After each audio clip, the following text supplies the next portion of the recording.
Womp womp. Womp womp. So if you woke up tomorrow morning and you could understand animals, Okay. right, but you don't realize it until you're walking to your car to start the day. Okay.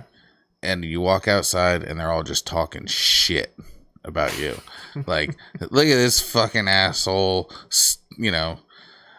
getting in his car, destroying our environment, or just whatever, shit they have against us. And they don't think that you can understand it. So the birds are chirping, you hear singing, and they're just talking mad shit about you. So like Dr. Dolittle shit. Yeah, but like, the R version instead of the PG Okay. version. What do? I'd probably check myself into a mental institution. You wouldn't run it by anybody else first to see if they can hear the animals? Or you wouldn't turn around to the animals and be like, what the fuck are you talking about? What did I do to you? I'd probably think I was going insane. I'd probably run it past my therapist. And then within 5 minutes of me telling my therapist to be locked up in the psych ward. Well, that's if you're the only one that can hear them. But what if others can hear them too?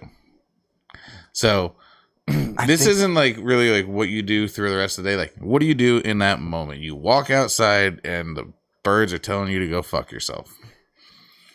Are you reacting to them? Are you freaking out? I'm probably freaking out. Okay. Because I already think I'm crazy as it as it stands right now. So if I started hearing voices and then first I'd be like, who the fuck is talking about me? I don't see anybody here.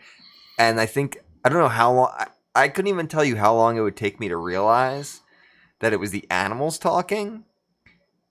But I'd probably try to keep it to myself as much as I can. Because even if I did realize it, I would think I was just going insane and try to keep it to myself. But I don't know. I don't even know how I would fucking react. Neither do I. Like, when you walk there, you're like, pss, pss, to like squirrels and stuff, hoping they won't run away. And then this time they're like, what? What do you want from me? Why are you making this dumb? And do you think that they have accents? Different animals have different accents? 100%. Absolutely. Like, I don't know, like the fox is French, and like the squirrel's like, hey, go fuck yourself, okay? I can't remember. I don't know. That was like mid-French, mid-Spanish. I can't remember where. Sorry if I offended you. I can't remember where I saw it, but it was some animal, and they said, yeah, they talk in accents, and I was like, that's weird. Like, just whatever they're like. I think it was like ducks maybe or something, and they all like the way they talk, the way they communicate. They literally quack. Yeah, or they quack or whatever. They actually have accents. So I would not be surprised if animals, if they could talk, would have accents. Scrooge McDuck was Scottish. He was Irish or Scottish, man. Whatever fucking people are up there. What was the fly guy's name? The fly guy's name. The guy that always flew the plane for Scrooge McDuck. Shit, well, I can't remember his name. Launchpad. Yep, that's it. Launchpad McQuack or something like that. I can't remember. I think it was Launchpad. So the question is, though, if the animals can talk, do the insects talk too? Or is it just animals? Like, what differentiates? Like, and at that point, I feel like you would hear everything the moment you woke up. There'd be spiders being like, hey. Yeah, are you kidding me? With the amount of insects, like, you would hear everything if insects could talk. It would be like being a telepath all the time, because you'd hear everything that's not people talking. Yeah. And there's so many bugs, especially around here, everywhere. I'd probably go fucking insane. I'd probably go batshit crazy. Or it would be fucking awesome. And you'd be like, all right, we're forming a posse right now. Me, you, that dude over there, that guy over there. I don't know what we're going to do yet, but we're going to do something. And it's going to be amazing. But that's if you're the only one. But if everyone can hear it, then you're not forming no posse. No. Like, everyone's doing that. But here's the thing. When I talk to the animals, like, are they going to understand me in English? Or do I have to, like, make the sounds that the animals are making for them? If you can understand them, that means they're speaking English. Okay. It's not that you... So then, I mean, it could be a universal translator thing, like in Hitchhiker's Guide to the Galaxy, where you get the bug in your ear, where you're still speaking you and they're speaking you. Right. So to someone on the outside, they might hear a bird chirping when you're talking to the bird, so you would look crazy, but you understand them. Okay. I assume that that's what it would be like. Not that just one day animals can speak English. Okay. Although they probably could if they had the ability to, because they live in the area. Huh. It's like birds in Germany would probably speak German if they spoke the language. But right. So I wouldn't be able to talk to animals in other countries. No, yeah. If that were true, then you'd be fucked. I'd be fucked. Although you have no reason to talk to them. It's not like you're going on vacation to the Bahamas and you're... Although that's English-speaking area. For the most part, but yeah. So it's not like you're going to Spain. Right, and you're like, man, I can't talk to the squirrels or whatever. But if I decided to want to go to Spain or decided you to go would just to Spain, be a normal person at that point. You would be just like everyone else. Except you'd be hearing them speak another language. Yeah, I'd be hearing them speak Spanish. Just be pissed. Yeah. I'm like, what the fuck are these Spanish animals talking about? All the animals at home talk shit about me. What are you guys saying? I don't understand you. Like, now you're talking shit about me being an American here. Like, fuck you. Like, what the hell? Yeah, I don't know. That would be weird. I think I'd go crazy. I'd probably think I was insane.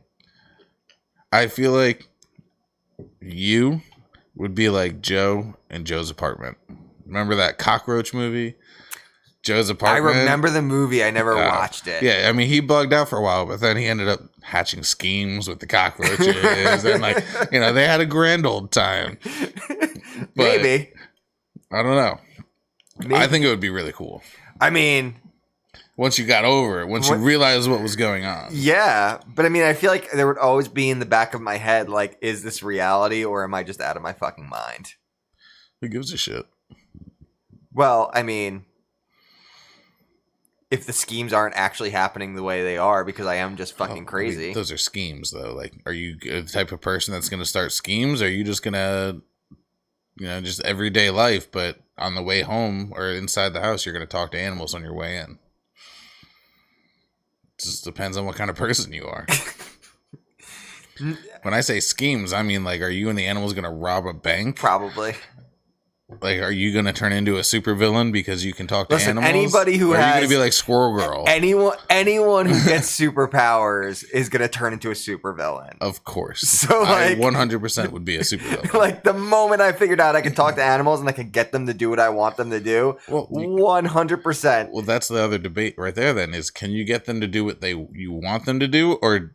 just because you can talk to them doesn't mean they have to obey you. Yeah. Like, you're not going to see a bear in the woods and be like, hey, man, don't maul me. Yeah, but... And he's going to be like, it's what I do. Yeah, but maybe he'll be like, well, why shouldn't I? And I'll be like, yo, that's a debate, I can then. do fucking... I can doesn't get mean you this he's... shit. You know what I mean? Doesn't mean like, that they're all obeying you. True.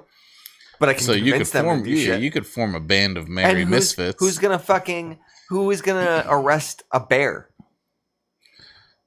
No, well, nobody. The park ranger. Exactly. Yeah. What's gonna happen? The bear's gonna come in. They're gonna trank him, and then they're gonna put him back in the wild. Then I go, "Hey, man, here's fucking like 40 pounds of meat for you for the next 3 days. Here you go. Thanks. Here, let me unlock the door for you. Yeah, exactly. Here's 40 pounds of meat. It's easier. Me sliding a key or unlocking the door. Well, I mean, again, they would just be put back into the wild. So it's like, oh yeah, when you get back in the wild, just come find me again. That's and, true. You did say wild, not zoo. Yeah, exactly. So it's like, oh, here's 100,000 pounds of deer meat that I bought off the internet. There you go, buddy. You have that kind of money? If I'm robbing banks, if I'm robbing banks with animals, it would be the perfect crime. No one's gonna suspect an animal. They're gonna be like, oh, what the fuck were they doing? It'd be like in what was that movie? Bruce Almighty or Evan Almighty, the second one where he built the ark. Yeah, and they were like, came into the office, flying around and shit on everyone they didn't like, and then flew away. Fuck yeah, that's basically what you'd be doing. 100% what I'd be doing. Except the woodpecker would be picking locks and 100%. Couldn't use monkeys because then I feel like that would trace back to me because then they'd be like, oh yeah, well you obviously trained this monkey to go and. Well, I feel like that would just be insensitive. Fuck you. Like, you're a monkey. Do my bidding. It's like we haven't done enough to the monkeys at this point. I mean, we already train them to do that kind of shit anyway, so... Yeah, but now they can understand you and you can understand them, and it's going to be Planet of the Apes before you know it. Weird. But only for you. Because that means they're just going to gang up on you and not the rest of the world. Monkeys are weird. They're saying that monkeys are going through the caveman period right now? Weird. In the next 100 years, we might be finding some intelligent monkeys who could talk to us. That's awesome. Yeah, Except we won't be here terrifying. for it. Yeah, but we won't. So why is it terrifying to you? We won't be here. 100 years? I could live to 130. Modern medicine? Sure. Absolutely. 100%. No. Either that or I'll be jacked into a robot. Well, see, that's more believable. Okay, so I'd still have to deal with the hyper-intelligent apes. But I still don't think it's going to happen. I mean, we're still working on real hoverboards and not hoverboards with wheels on them called hoverboards that explode. I don't know, man. We ain't that far away. If Elon Musk has its way, I'm going to be jacking into computers real soon. Yeah, but I'm pretty sure before that happens, Disney's going to jack into you. Oh, that sounds so much. Actually, it doesn't sound anywhere half as bad as what they're doing right now. So it doesn't really. I mean, okay, fair enough. Hey. Anywho, enough monkey talk. Monkey business, if you will. All right, so what do we got on the agenda for today for How'd You Find This Podcast, episode 3? Oh, damn, we're on episode 3 already? I believe so. This has been dragging on for so long, I thought it was episode 300. I know, right? I don't know. I'm just kidding. I just don't like you that much. Feelings mutual. Word. All right. I feel like I should calm down on the drinking. Nah, who cares? Nah. So I don't know. Today's docket, we got superheroes, if you will call them that. Superheroes that are way too powerful. Yeah. And we picked out about 10 or 11.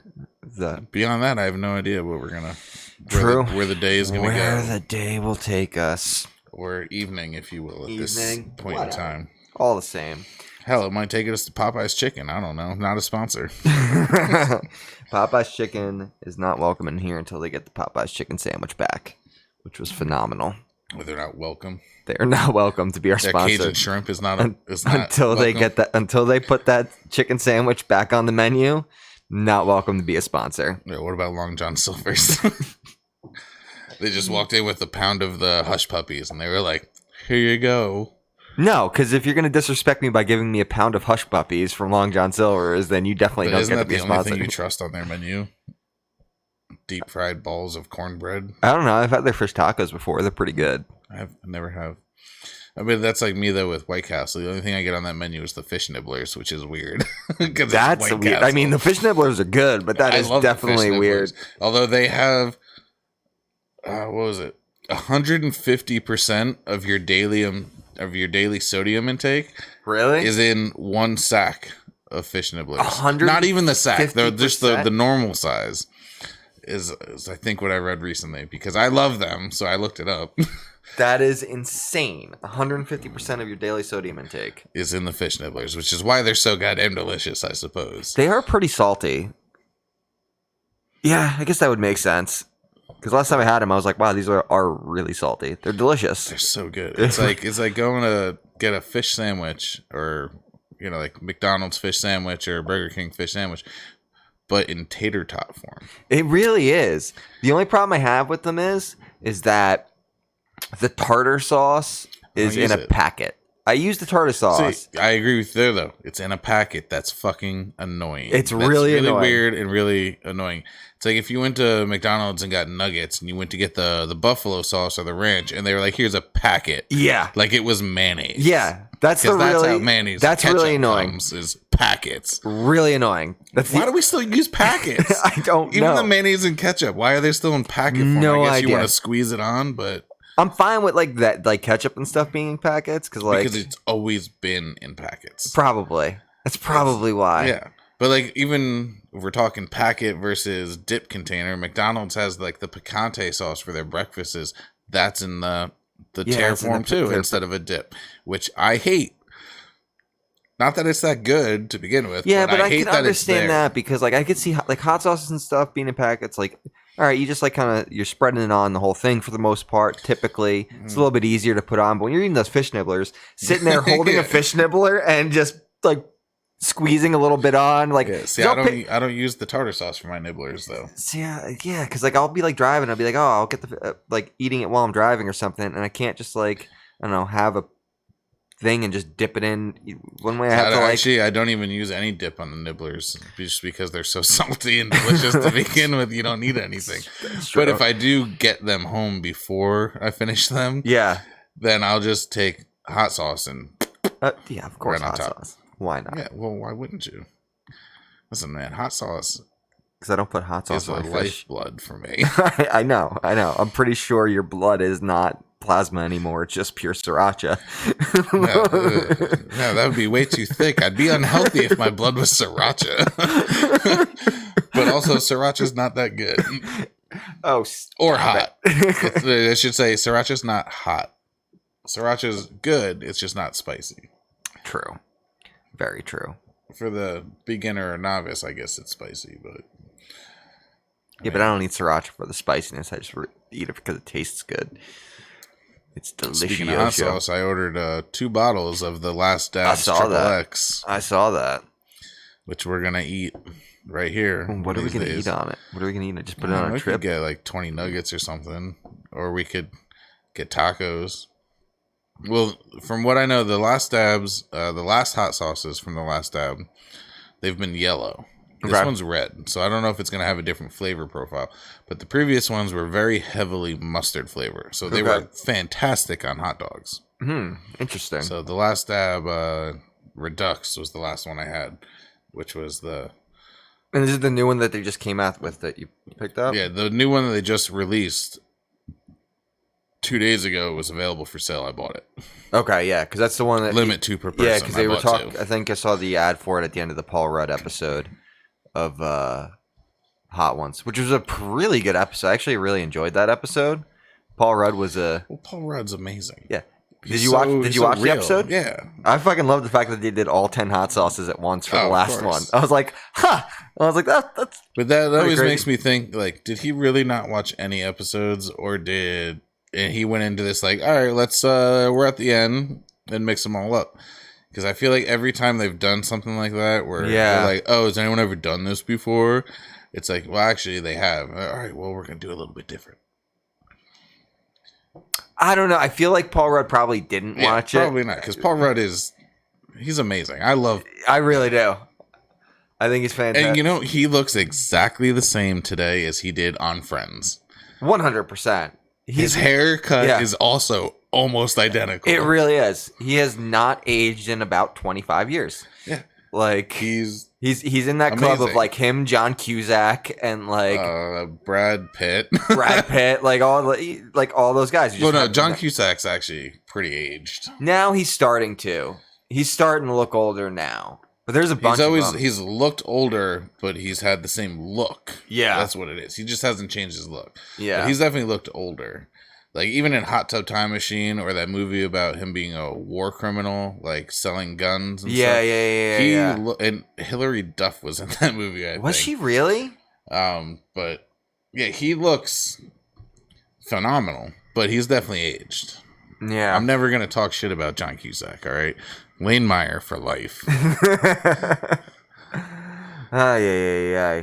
All right, so first, let's see. So aside from that, we were talking about overpowered superheroes that we just feel like talking about. Yep, we got them. Got a list of, I think, 5 DC characters and 6 Marvel characters. Why we're talking about it, I don't know. You just wanted to talk about overpowered superheroes. It's not a current topic, so we don't have to worry about what's on TV or what's in theaters right now. It's just 2 fucking nerds talking about comic books. Sounds good. So actually, what I did was I picked overpowered characters that are just really mainstream. Yeah, they're not obscure. They're not. You know, someone that I've read a few times in a comic book that no one else has ever heard of. Yeah. They're also not MCU characters. Some of them will be in the MCU, but they're not powerful characters for the MCU. We're not talking straight up comic books in the context of the MCU.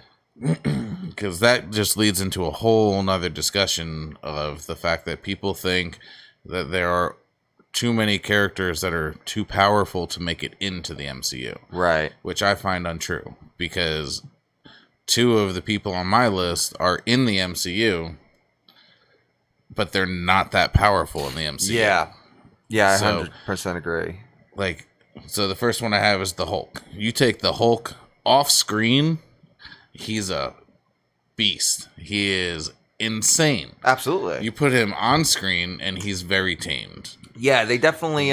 There's no way I see Mark Ruffalo tearing Wolverine in half and eating a part of him. Not at all. They've definitely to the point that Wolverine claws himself out of the Hulk's stomach. And who lives? The Hulk lives. Oh yeah, absolutely. So powerful? Yeah. Yeah, they've definitely dumped him down, and it's kind of a shame because you have such awesome arcs that show his power, like from the picture that we have up from World War Hulk. Which they kind of did a version of that in the MCU in Thor Ragnarok, which I was like, all right, this is kind of cool. It's a little bit different than what they did, like obviously than what the actual story was. But we'll never get a World War Hulk movie, unfortunately. No, it would have been amazing. And if we did get a World War Hulk movie, whoever did the Hulk with Edward Norton, I would want to do that movie just because.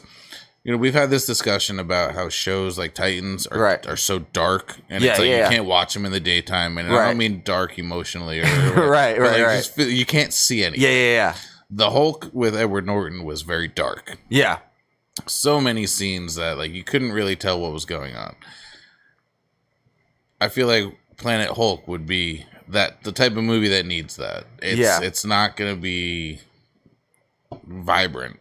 And except for some of the alien species. And the worst, and the shitty part is, like, you could do a really cool thing where you could go from Planet Hulk to doing World War Hulk, of him coming back and just like wrecking everybody's shit. Yeah, because that's the awesome part about the Planet Hulk stuff, and then going into World War Hulk, where he comes back and is like, oh, you guys came here and you guys sent a rocket up and destroyed my fucking queen and destroyed all these people and killed a bunch of innocent people. I'm going to come back here and I'm going to wreck. You have never seen me rage out like this. I am going to wreck your shit. And no one stood a chance against them. It took them, everybody, Sentry couldn't even fucking take them down. Like, it was so ridiculous. Every character in the MCU has attempted and failed at taking the Hulk down. Now, of course, there are going to be some of those storylines where the other people won because of this or that, but ultimately, I mean, he comes back. Yeah. he survives.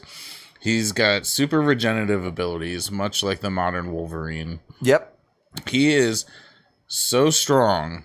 He has thrown objects and beings into space. Yeah. He threw Fing Fang Foom into space, which is a giant dragon for people that don't know. Which is the best thing about Fing Fang Foom is an obscure, rare, anyone who actually watched it, Iron Man, the cartoon from the 90s. Yeah. There is an episode of Iron Man where Fing Fang Foom goes, "You goddamn jackasses." And it's on Fox Cartoons. It's amazing. Actually, he doesn't say goddamn, but he says jackasses. And I love it. But yeah, the Hulk, I mean, think about it. The angrier he gets, the more powerful he is. Yeah. So every time you attack him, he's going to get angrier. He's not going to get to the point like we do as humans where sometimes we just go, I'm not angry anymore. Like you get to the point of anger so much that you snap into realization sometimes. Yeah. That's never going to happen to the Hulk. So there is, well, I mean, it does. It does happen. Bruce Banner, though. But there is some differences with it because, I mean, Screw Attack did, because they do the, I don't know if you've ever seen them, but they'll do, why can't I think of the name of it? It's, they'll take characters and they will put them against each other. So they've done like Hulk versus Apocalypse, and they'll do. Why have I not seen that? It's really good. It's called Death Battle. Apocalypse is like my all-time favorite. Not character. Apocalypse. Sorry, Hulk versus Doomsday. Hulk versus Doomsday. Hulk versus DC. Yeah, well, they'll do like all sorts of different. They'll pair up different characters from different things. Like Bat in the Sun does. Yeah, kind of like Bat in the Sun, but what they do is they do it a little more than just doing a choreography of it. They actually go in and they'll try to analyze it the best they can with as much science and like data that they can. So like they'll calculate, all right, well, they had this feat of strength and like, all right, so for the Hulk to smash through this mountain, it would take X amount of tons of force to be able to do that versus this and that, and they'll try to judge speed and all that kind of stuff. So they do find, at least in that version, in what their calculations were, was that the amount of adrenaline and anger that he can produce will cap out at a point. Because the anger and whatnot is coming from a portion of your brain, your adrenal gland. So it does cap out at a point. That point is beyond the scale of the Earth. Right. He has been shown holding whole mountains to save people. Right. But the Hulk has been at some point so powerful that if he wanted to, he could punch the Earth from where he stands and split it in half. Yeah. That is too powerful. It 100%. There should never be a being on the planet who has the ability to snap the planet in half. True. Too strong. Now, the Hulk is a great character, but at some point, cap his powers out. Right. You can't just... And I understand back when the Hulk was created and stuff, and they were like, all right, well, his character, his powers, the angrier he gets, the stronger he gets... But they weren't thinking the grand scheme like we kind of do now. Yeah. They weren't like, oh, well, this person's unstoppable. Well, I think the point was that he was unstoppable. But even so, like I said, you get to a point where even in the story, like it's going to cap out because his powers, even though it's gamma radiation stuff, it's like it's still his brain and the adrenal gland that's going off. And you can only produce so much of that anger enzyme or hormone or whatever the fuck it is. Never separate Bruce and the Hulk. Yeah, that exactly. Turns out very poorly. Horribly. But I get why they dumbed his power set down a bit for the MCU. I mean, it makes perfect sense. But I mean, he's also, and I get why they made it so that like when they meld the two portions of it, he's also not as powerful as well. Like when they put the mind of Bruce Banner with the... Of course. Well, when you put Bruce Banner in there in control of the Hulk, that's a whole different... Because you have Bruce Banner's emotions instead of the Hulk's. Right. So he's definitely not using as much rage as he possibly could. He's definitely an overpowered character, though. 100%. I haven't read any of the new stuff because I know they killed him. They killed Bruce Banner finally. At least I think they may have brought him back. I don't know, but Marvel did kill him off. I haven't read anything. Yeah, they did it during the second Civil War run. The Civil War run was more of it was basically a Minority Report. It was a new like Eternal that could see the future with like near certainty kind of thing, and they wound up killing. That's a movie that we need. And I know you said Eternals when we're getting one, but that's not what I'm talking about. Thunderbolts from Civil War. That's a movie that we need. The villains being the heroes, basically. Yeah. The villains recruited by the government, essentially, to do government work. Right. That would be a fantastic movie. I mean... We'll never get that. No. We'll never get that, ever. Although, apparently, we are going to get Baron von Zemo in the costume... soon for the Bucky and for Bucky and Falcon and Falcon show, Winter Soldier and Falcon. They are going up against Zemo, and he's doing they're doing the mask and everything, which makes me wonder if it's going to be the same character. Well, he's still alive. Yeah, but is it going to be the same character? I mean, of course it will. It's continuity. It's Marvel. Yeah. But I mean, Baron von Zemo has been more than one person throughout the history of Marvel. Yeah, it's his family. It's a lineage. So there's like father, son. Well, they said it is going. He like the guy who played Zemo in the movies is going to be on. He's the one who's playing it. He's the one who's playing. He's Zemo. good. I like him. Yeah, because it's like which is funny because he's like one of the only.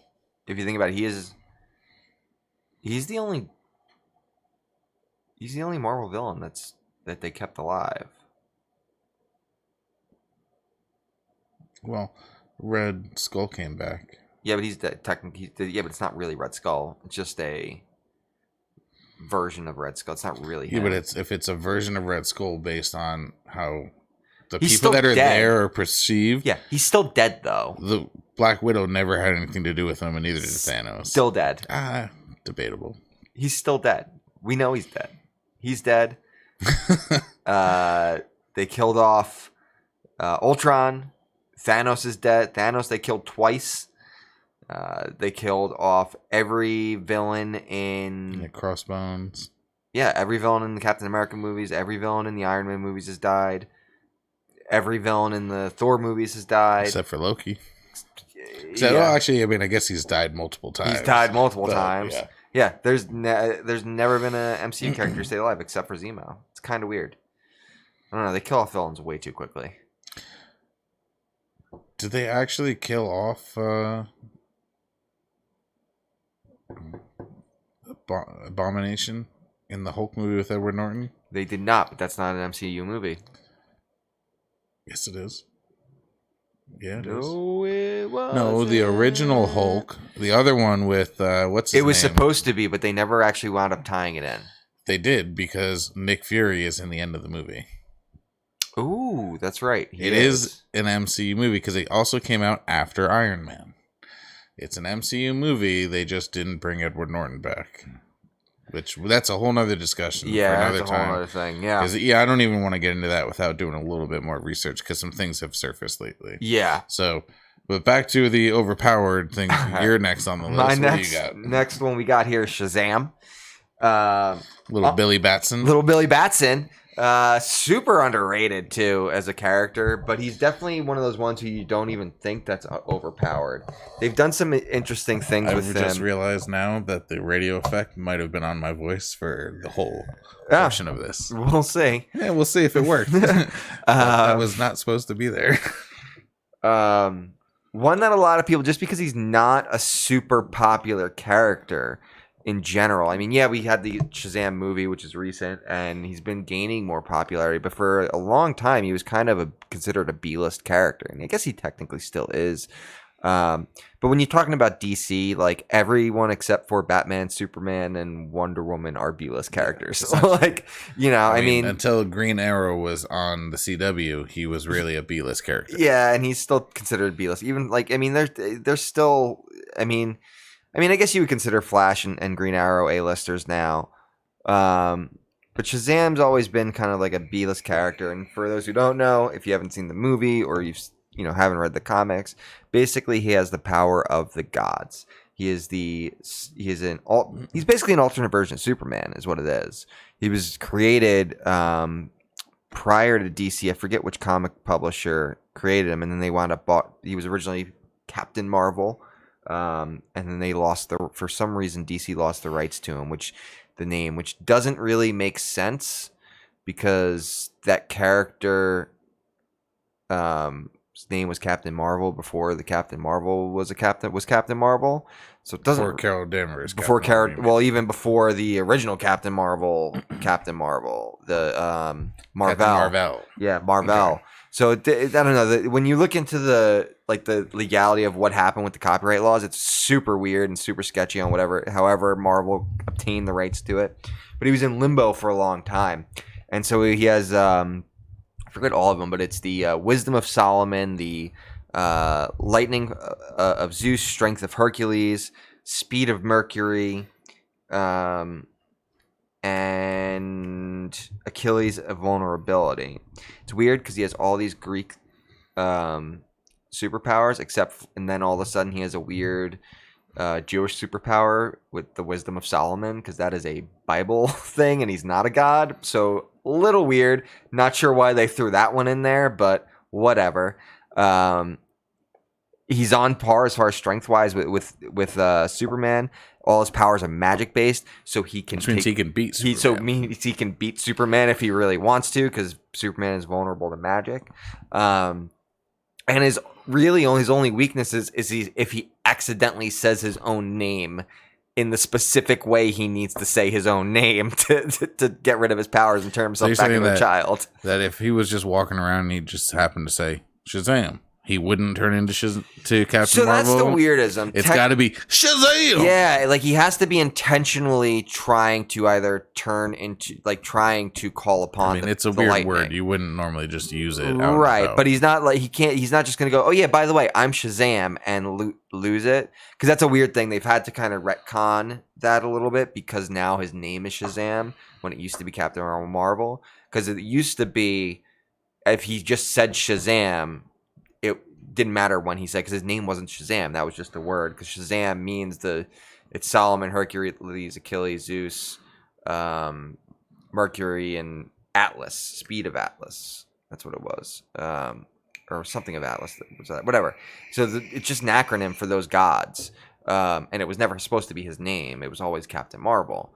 So prior to the change, it used to be, oh yeah, if he says it at all, he turns into Shazam or it goes away. Now they've had to change that. Yeah, I was just gonna say, because if we watched the movie Shazam, and by the movie I actually mean the DC animated Shazam, it was like a half movie. They split it, animated. Yeah.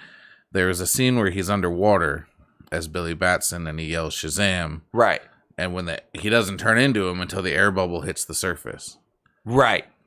In the movie, with like the live action movie that just came out, he was also underwater at a point and was trying to yell Shazam, but they didn't do that. I waited for it. I was waiting. He was being held underwater and he was yelling Shazam, Shazam, but and I was waiting for them to use the bubble, but it didn't happen. Yeah, that was kind of weird. I'm not sure why they didn't do that. Yeah, because I don't know. It's so weird trying to explain how their powers work, because it's also weird trying to explain how comics and movies. I mean, they can't ever get everything correct. No, but also right. When you can always pinpoint something, and you're like, why didn't they put that in the movie? And then you can also go, well, I can understand why they didn't put this in the movie. Right. But we're never going to get perfect. It's never going to be page for page, script for script. Yeah. No, I definitely agree with that. But even like that power, the whole yelling his name thing is it's convoluted a bit because initially it was just whenever he said it, and now they can't really do that. So it seems, and again, I'm not a huge Shazam person. It seems that he has to actually like intentionally be trying to call on the power and calling on the lightning to hit him. So either way, it's his only goddamn weakness. It's just being turned into Billy Batson. Like, the only way to get him is if anyone figures it out. His age. Right, is that he can get too old in his human form. Right. Much like Black Adam. Black Adam is been in, or not Black Adam, is that his name? Black Adam, yeah. So what Black Adam does... He is so old because he's been in form of Black Adam that when he, at least in the movie I saw, when he gets his name said, he turns to dust because he's so old. Yes, so and that's in the comics as Billy well. Batson could. His weakness is also his human form, though. Right. So eventually, the way Black Adam got around age was he just never reverted back to his original. I forget what his name is, but he never reverts back. So Billy Batson, the same thing. Theoretically, he could go through and just never turn back. He'll die of old age eventually. Well, if he stays as Billy Batson. If he stays as Billy Batson, he'll eventually die of old age. But yeah, he's not immortal that way, but he technically would be, as far as if he was in the Shazam form. And the whole idea is like and a lot of people are like, well, he winds up looking like that eventually as he ages. Every version of he turns into eventually when he's 35, he'll look like looks like Shazam now. Yeah. So yeah, he's definitely a ridiculously overpowered comic. He doesn't really get used a whole lot, I haven't been reading a lot of the comics recently just because I haven't had the time or the money. And I'm not. I believe Jeff Johns just started to do his run for it not too long ago, or within the last year or two.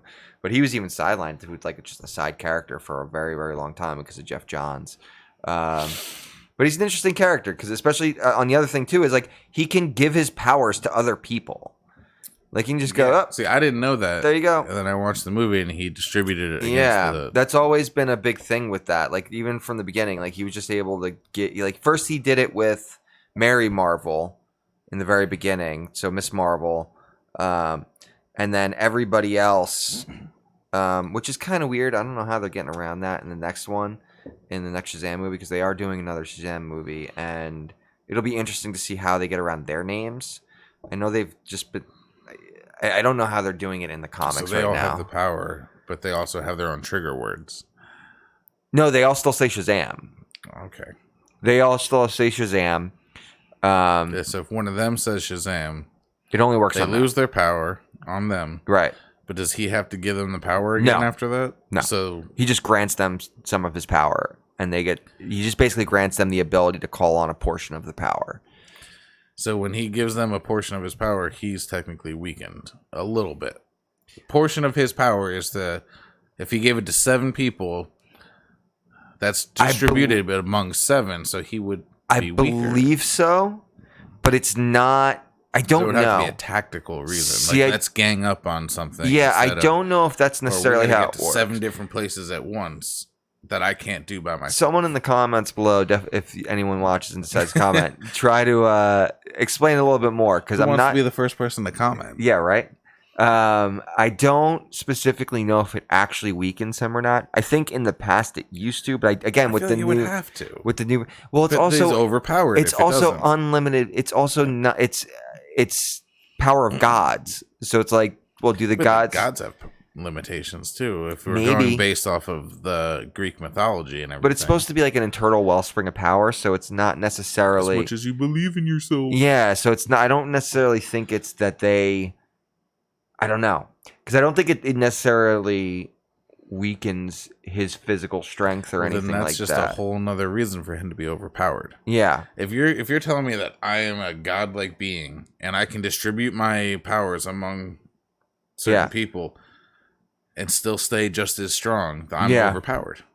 Yeah. I'm overpowered. Yeah. He 100% is. And it's weird, and I don't know. I think they try to get around it. There's other things that they've done to get around that. I mean, the other big thing is like, he's also a 12-year-old kid or a 14-year-old kid, 15-year-old kid in the however old he is in the comics right now. I think they have him at like 14 years old or whatever. So even though he has the wisdom of Solomon and he is, he has all these powers, he's still the mind of a 14-year-old.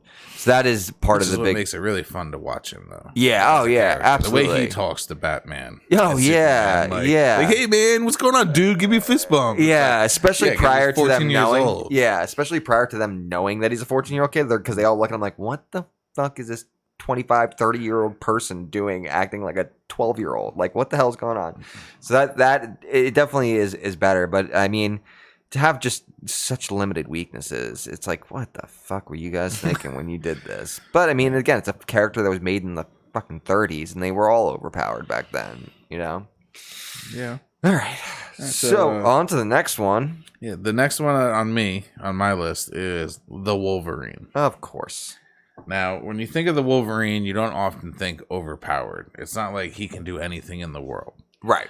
But the reason he's overpowered is because of you, the people.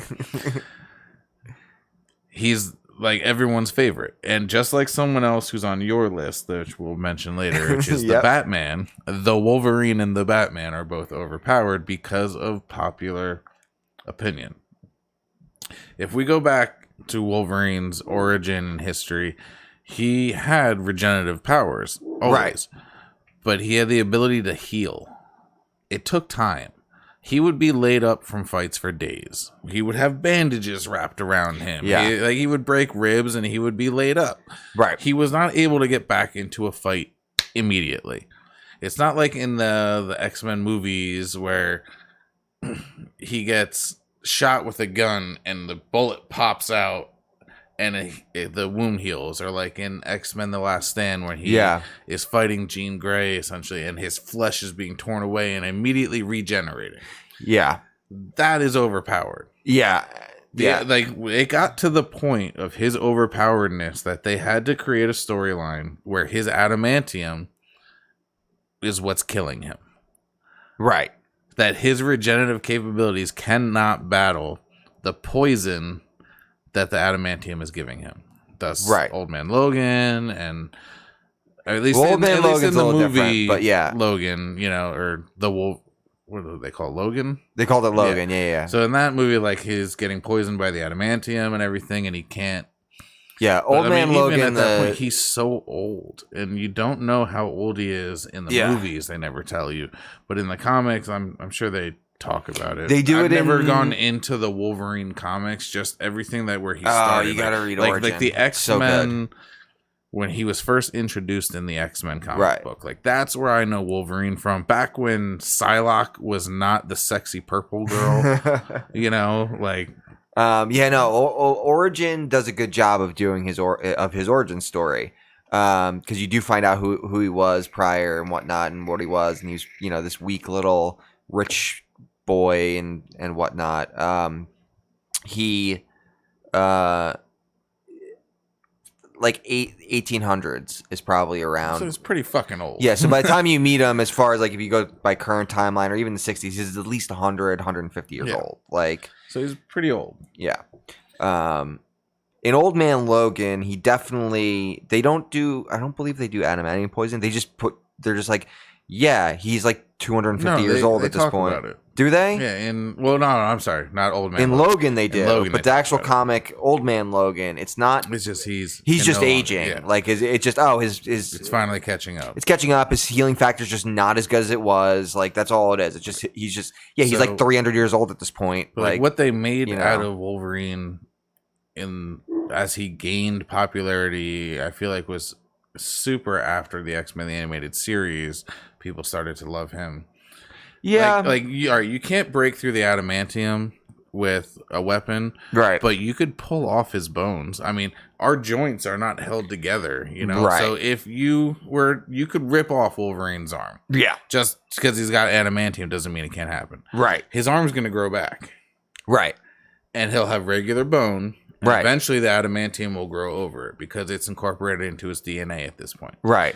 It's not instantaneous. Right. And they even started doing the same thing to Deadpool.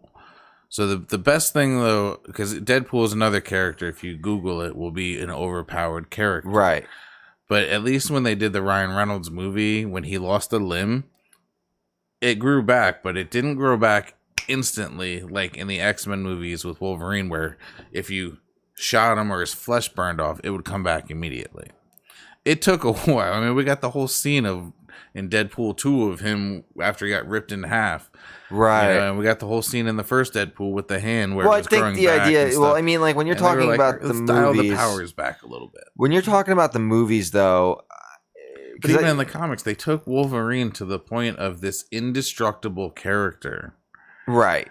But he's not indestructible, and you took his powers from, like, it's a perfect example of the evolution of powers. Right. Like, you got other characters like Iceman. He used to be a snowman in his form. Right. Eventually he turned to a solid ice. Right. And his powers eventually got to the point where he could get his arm chopped off in battle in his ice form, regrow the arm in ice, and his human arm will be there when he comes back. Right. But if he returned human after the arm was off, he wouldn't have a human arm. Right. Like, that's the evolution of a power. Right. They took, and that's the term, is evolution. But Wolverine, they just took his powers and over time just made it stronger and stronger and stronger and faster and faster and faster. So I don't, like, I've read some of the new stuff as far, like, more, like, later comics and stuff. And I don't think it's as crazy as you think it is, but I don't think it's as, like, Deadpool. Yes, like they've made a point of like Deadpool can regrow from anything. Deadpool, like, of course, yeah, and like they've purposely it's meant to be that way. They've meant to make him like, oh yeah, no, his powers are Wolverine on crack, basically. But they definitely have increased it to make it better, like make it so he definitely doesn't need as much time. But I think, like, with the movies, I think the scene you're talking about is the Jean Grey scene where he's getting, like, cut on his face. But I think a lot of that's supposed to be like, yeah, those are also like flesh wound cuts, not. But, well, you're right. But also in the movie, which is way exaggerated. Right. No, those things, they went down to the shiny bone. Like, yeah. Like, his chest was ripped open. You could see his skull in some of those scenes. And then it just immediately came back, which is why he was able to be the one that stabs her. Because Yeah. he could regenerate. So, I mean, but that's why I say Wolverine's overpowered in just that way.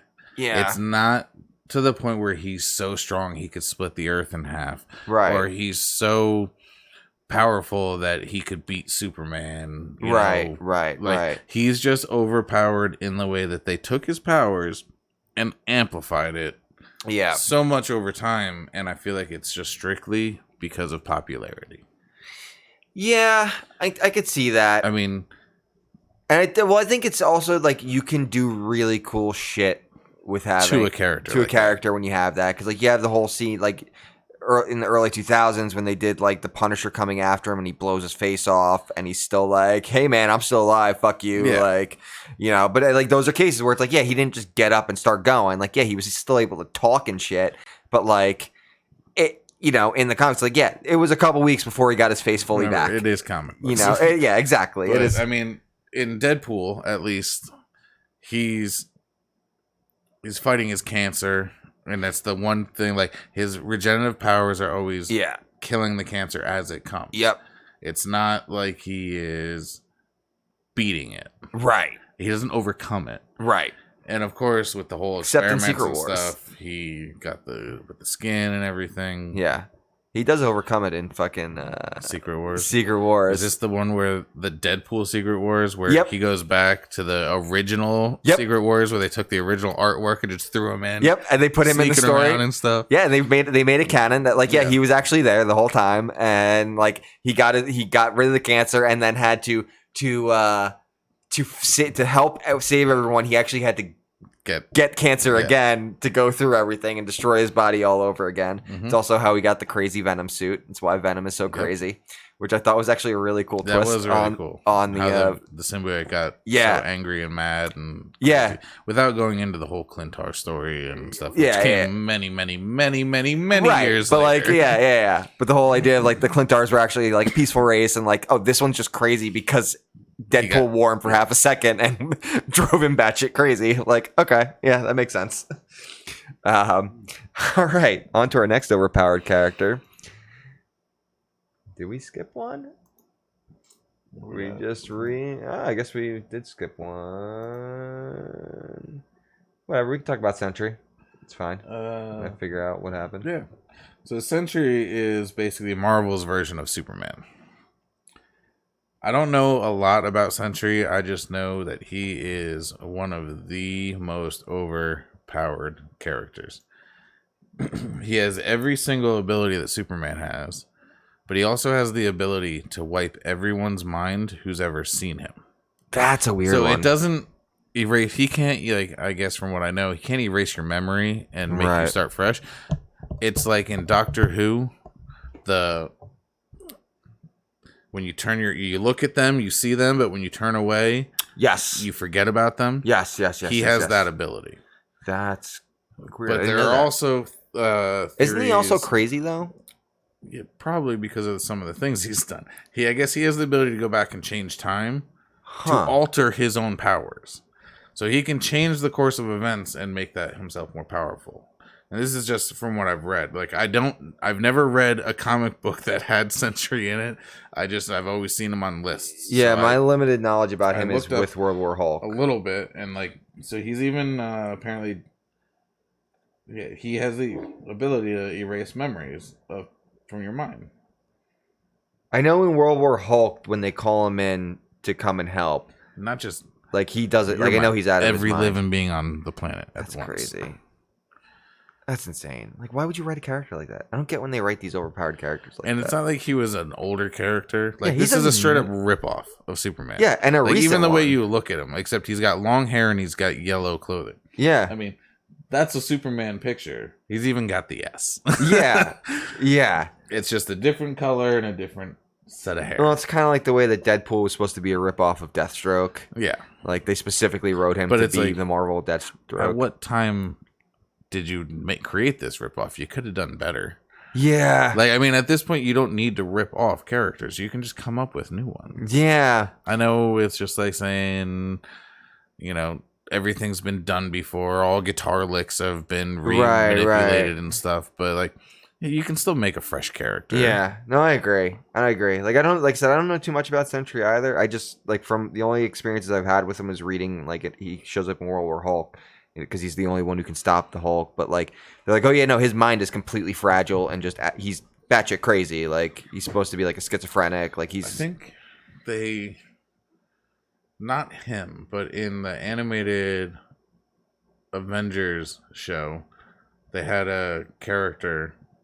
Essentially Superman, right, came down from another planet and tried to be Superman and was like, oh, I'm going to protect the people and make sure the things on my planet don't happen. And I feel like it was Sentry, but they put a different name on it. It was like Superion or something like, but wait, was it Superion? That's weird. I don't know.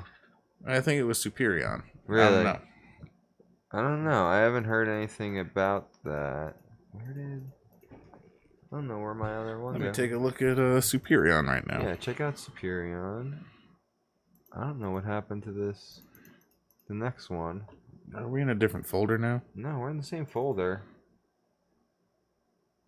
I don't know. Whatever. We'll just skip that one. It's not that important.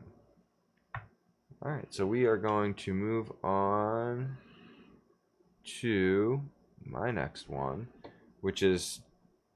Yeah, Superion. That's a guy. Yes. Superman. Yep. Well, you probably can't see this. What? Superion. So this is a new addition to the DC main universe. Dr. Manhattan from the Watchmen. He initially was not part. He was originally not part of the main universe. He was supposed to be part. He was part of the Alan Moore verse, I guess, even though it was still done under DC.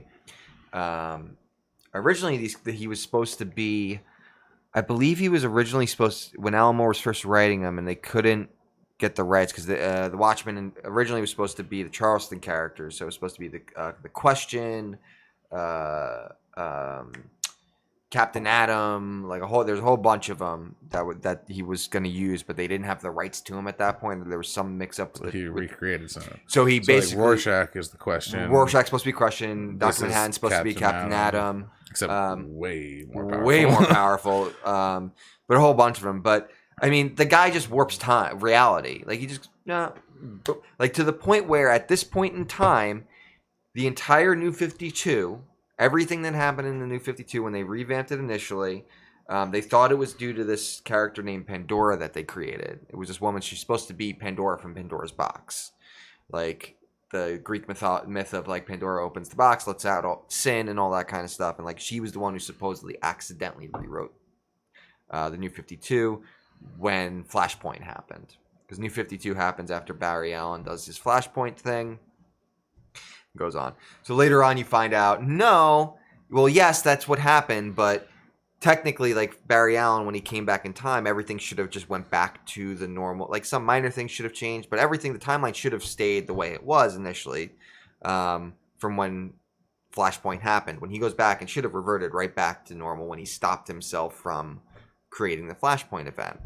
And we thought initially it was because of Pandora. It was because this motherfucker. Basically, he found the universe and went the idea is that when he goes off at the end of Watchmen to go, well, maybe I'll just create a universe, or maybe I'll just see what I can do about creating my own worlds and stuff. The idea is that he realizes that there's other universes out there, there's other dimensions out there, and what he sees his opportunity when Flash creates Flashpoint and turns back time to fuck with all the timeline. And for the past 5 years, or however long it's been going on, he's basically just been fucking with the DC universe. And it's kind of cool because they've been using it as a way to fix a lot of the problems they had with the New 52 and a lot of the characters, like how they brought the original Wally West back and like all this stuff. But just that alone, he's probably the most powerful character in all of comics, completely. Like, he literally goes and rewrites to anything, the entirety of the DCU. The entire multiverse just goes, boop, I want to do this. Here we go. I'm going to play around with all these.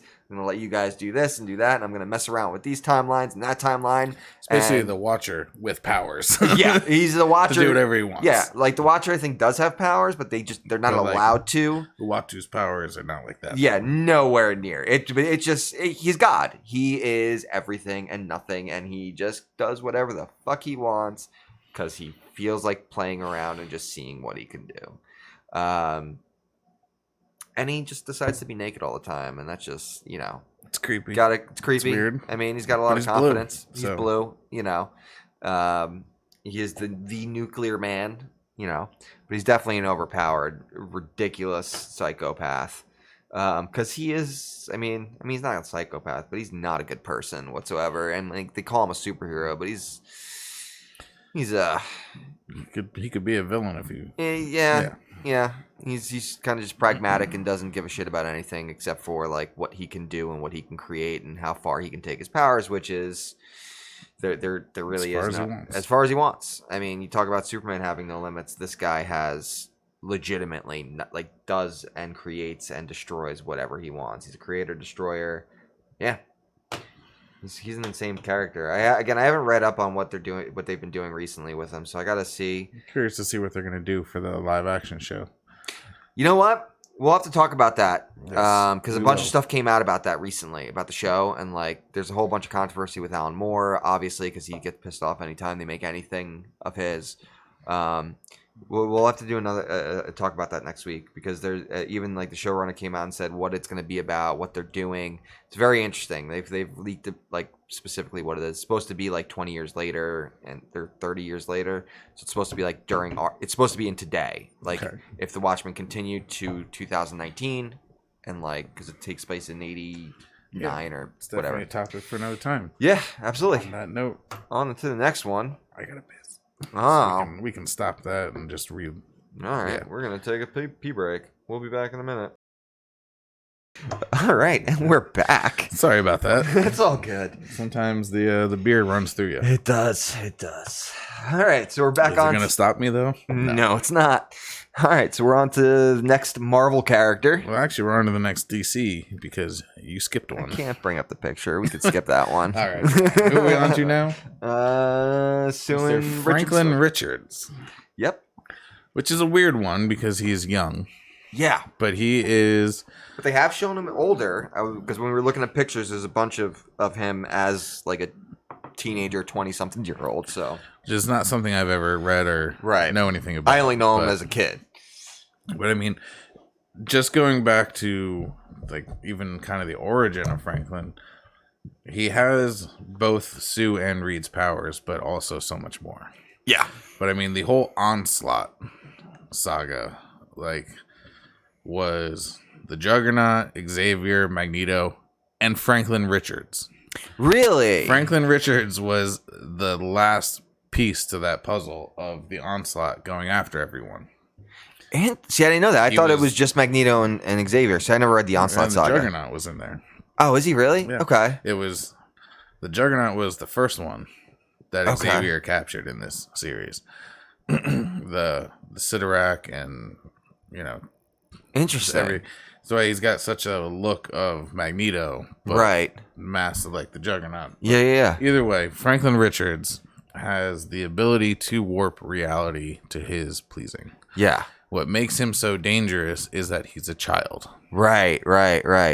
So he could be having a temper tantrum over not getting potato chips. Right. And he could warp reality. Because of that. Interesting. So like think about how fragile that environment must be. Yeah. That's got to be crazy. Cuz I know in the when they did Secret Wars, the most recent one when they revamped the entire or battle planets or whatever it was, when they basically brought the Ultimate Universe into the main canon, he was the one who reworked the entire Marvel universe. Yeah, him and Reed. There are theories out there that say that Franklin Richards is in charge of the entire Marvel universe. Really? Like there are some theories out there. Interesting. That he controls everything. So you could even say like Age of Apocalypse, for example, is just a figment of his imagination. Interesting. Like, he could just conceive of that in a nightmare, and that's reality. Huh. Now, how far to that I can speculate or go into, Yeah. I don't know. Like I said in the beginning, some of these characters are people I don't know much about. Right, I really right. don't know a lot about Franklin Richards, other than the fact that he is something you don't want to mess with. Right. Jesus. I mean, ultimately, I feel like Franklin Richards would be the next character on my list, which is Legion. Right. If he was a grown man with schizophrenia. Yeah. Because that's who Legion is. And we'll get into him. But we'll get into him later, so yeah. if Legion was in control of his faculties, he would be the grown-up version of Franklin Richards, essentially. Yeah, because I remember... See, and I didn't even know the warping powers. I remember... Because, like, when I read Battle World, they made it seem like it was more so Reed Richards, but you saw Reed Richards' kid, and he was kind of the one putting everything back together. But they made it more like, oh yeah, well he's doing this with this help of this machine and this and that. But it was, I guess, like it was more so like, oh yeah, no, it was just he was amplifying his powers or whatever. Yeah, the machine was probably there to help focus power, right, to make sure that it was going to where it needed to go. Right. I mean, after the events of Onslaught, yeah. Franklin created a whole universe for every hero or for everyone that died in the wake of Onslaught. Now, its own pocket universe brought them all back to life in that pocket universe so that their sacrifice, I guess, wasn't in vain. Weird. That's crazy. So this little kid understands so fundamentally, I guess, like the powers of good and what it is to be a good person, brings everyone back in their own universe. That's interesting. I'm definitely gonna have to look into him a little bit more, because I don't know too much about the Fantastic Four, and I definitely didn't know too much about him. Obviously, the theory of that he actually is the controller of the entirety of the Marvel universe is kind of crazy. Out there. Yeah, but I mean, if it wasn't for the series Onslaught, I would have no idea who Franklin Richards was. Yeah. The Onslaught was such a great run. I gotta read that run. That's a run I've been meaning to read. That and Age of Apocalypse. I mean, Age of Apocalypse was fantastic. Yeah. Obviously, I'm gonna love it because he's like my all-time favorite character. Right. I never read the second Age of Apocalypse or any of the offshoots that came from it because I was just like, this is it. It's good enough on its own. But there was another one, just like there's another Secret Wars and a Civil War 2, which I never got into Civil War 2. Civil War 2 is fun. That was the Minority Report thing. It wasn't as good as the first one, but anyway. But yeah, Onslaught was great because it depicted Charles Xavier is the villain. But you don't know that until like the very end, basically. Really? And I don't think he knows it either. I'm pretty certain that he doesn't know that he's the bad guy. He's doing everything he can to help stop something. Right. But it's like one of those dual personalities. You never see the two of them together. And he uses his powers to basically manifest through the Sidorak and his what is the astral plane and all sorts of like all sorts of stuff that I don't want to get into in case anyone is watching. They're gonna just tear me down on this and be like, "You are a fucking idiot. Did you not read these comics because you're way off?" Like, yes, I read them 11 years ago. Okay, but yeah, I mean. And the amount of heroes and people that got together to stop this. Right. The Avengers were in there. The X-Men were in there. Everyone, even villains were in there fighting the Onslaught. Because there was no one safe. Yeah. I know. And they're definitely doing some stuff, interesting stuff with Xavier as well. And they've definitely done the, like... I know there's been a whole bunch of stuff with him being like, yeah, he's not really a good person. Like there was a whole team before him, the original X-Men that you don't even fucking know about, and like he sent them off to die, and like I mean that was giant-sized X-Men. Yeah, like a whole bunch of stuff. That was, I mean, even the giant-sized X-Men #1 back in the day was him getting more people with Cyclops to go save the other X-Men from the living island. Right. But that doesn't go into his personality as to what makes him bad. But yeah, there are so many story arcs that turn him into not the villain, but a bad guy. And I mean, you can see his perspective on a lot of these things, but what makes him the worst is the fact that he's in love with Jean Grey. Is he really? Yes. And That's what he weird. does, a lot of his actions are based around that, even though Scott's his number one pupil and stuff. So when you start getting into that and you see some of the decisions he's made, specifically like putting people in risk. That's so creepy. So he's not the greatest person. I mean, and even going into my next person on the list is Xavier's son, Legion. I mean, if Xavier was a great person, he wouldn't have a son like this. Yeah. Although you can't blame schizophrenia on someone's parents. That's not how that works. Yeah. But and David Haller is not even Xavier's only child. Yeah. So we'll get into that. We got him in a couple ones. So let's move on to the next one. We got another DC one. We got Superman. I picked fucking the King of Superman. It's got that name for a reason. Yeah, I mean, everyone knows about how he's overpowered, but especially if you don't read comics and you go, oh, he's overpowered, you don't know how overpowered this man is. It is absurd. And I'm not even talking, like, if you talk new Superman, yeah, he's overpowered as shit. When you go back to original Golden Age Superman from the 30s and 40s, they created a new power for him every goddamn week. It was insane back then. I learned something on Comedians in Cars with Coffee recently. Sure. There's a Patton Oswalt episode, and Jerry asked Patton to give him some obscure fact, and he or something, and he was like, do you want to know something? And he was like, yeah, of course. And Jerry told him how Superman became allergic to kryptonite. Yes. Patton Oswalt didn't know this answer. He learned this from Jerry Seinfeld. Yeah. The radio show. To give him a couple weeks off. Wanted to go on vacation. Yeah. So they had to give this overpowered man a made up weakness. Well, what makes him so overpowered is, at least now, I mean, you talk about pre-crisis Superman, pre-crisis Superman is just insane. To even say he's overpowered is an understatement with pre-crisis Superman. It's ridiculous. He could turn back time. He can change reality, like all sorts of crazy ass shit that he could do. Is his turning back time flying around the world? Probably. Like I don't even remember. But there Reeves? was so many. Like he had weird telekinetic powers. Like he could read minds at one point. Like it's insane. It's just bonkers. Was that when he did Black Suit Superman? No, that's all post-crisis. Okay. So pre-crisis is just it's ridiculous. You look at the pre-crisis Superman, people like don't 80s. You're talking like 30s, 40s, 50s, like those that's Superman.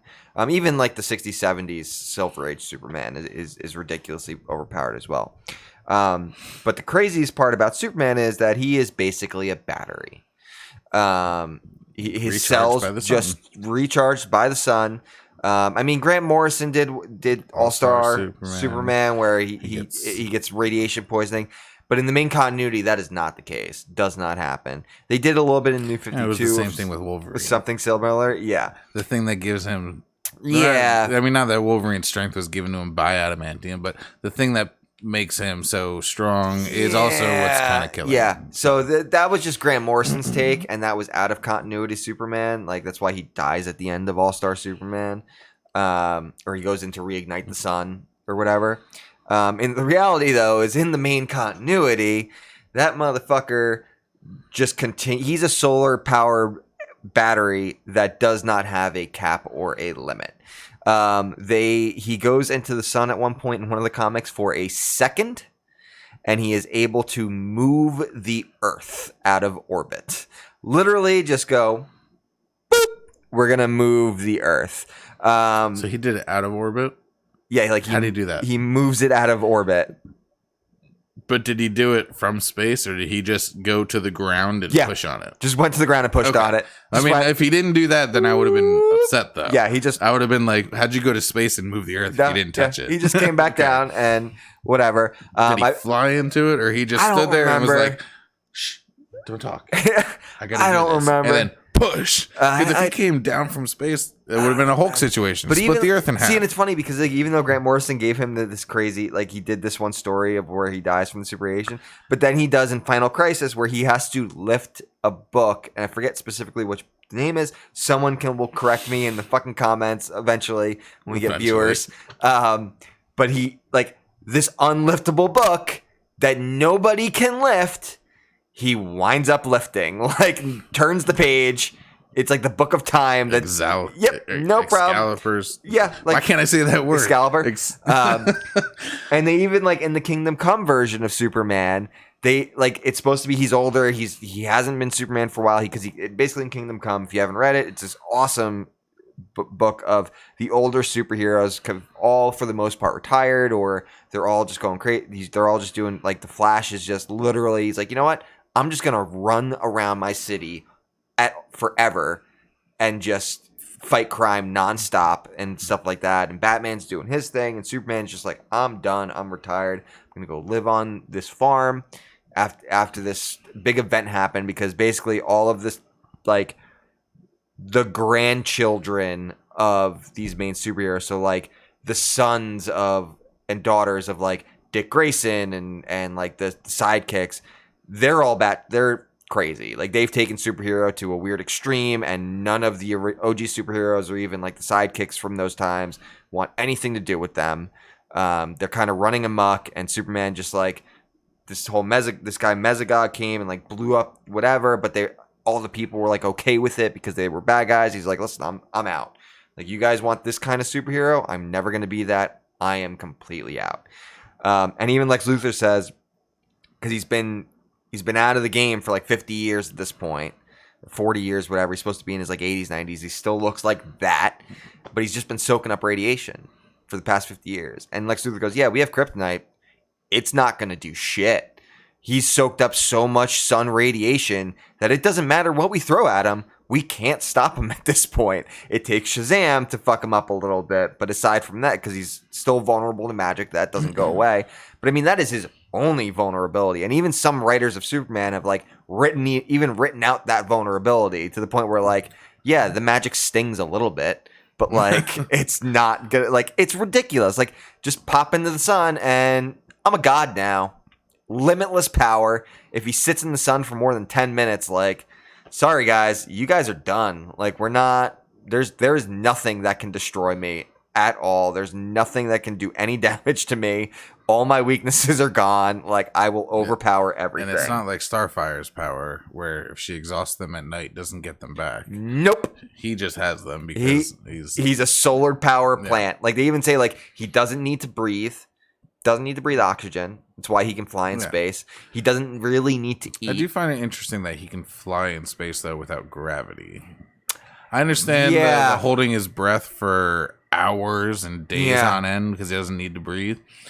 But once he leaves the atmosphere, how does he fly? Yeah. There are plenty of stories where he gets into spaceships because he can't fly. Yeah. And where he wears oxygen masks because he can't breathe. Those are also supposed to be like, oh, he's younger and he doesn't have control over it. But then that's like prior to him learning about his own biology, and because basically the way they explain that is like, oh, you just didn't know that you didn't need to breathe. Like, it's that kind of thing. Like, he would be flying through space because he can fly through space, right? And get into a solar system with a red sun, and would he just halt? No, obviously he would have to exhaust his battery first. Right. It wouldn't just that's even thing with the with the red sun. To a red sun planet, and there have been plenty of times where he's fought to exhaustion with his power. He just loses out his his cells. Yeah.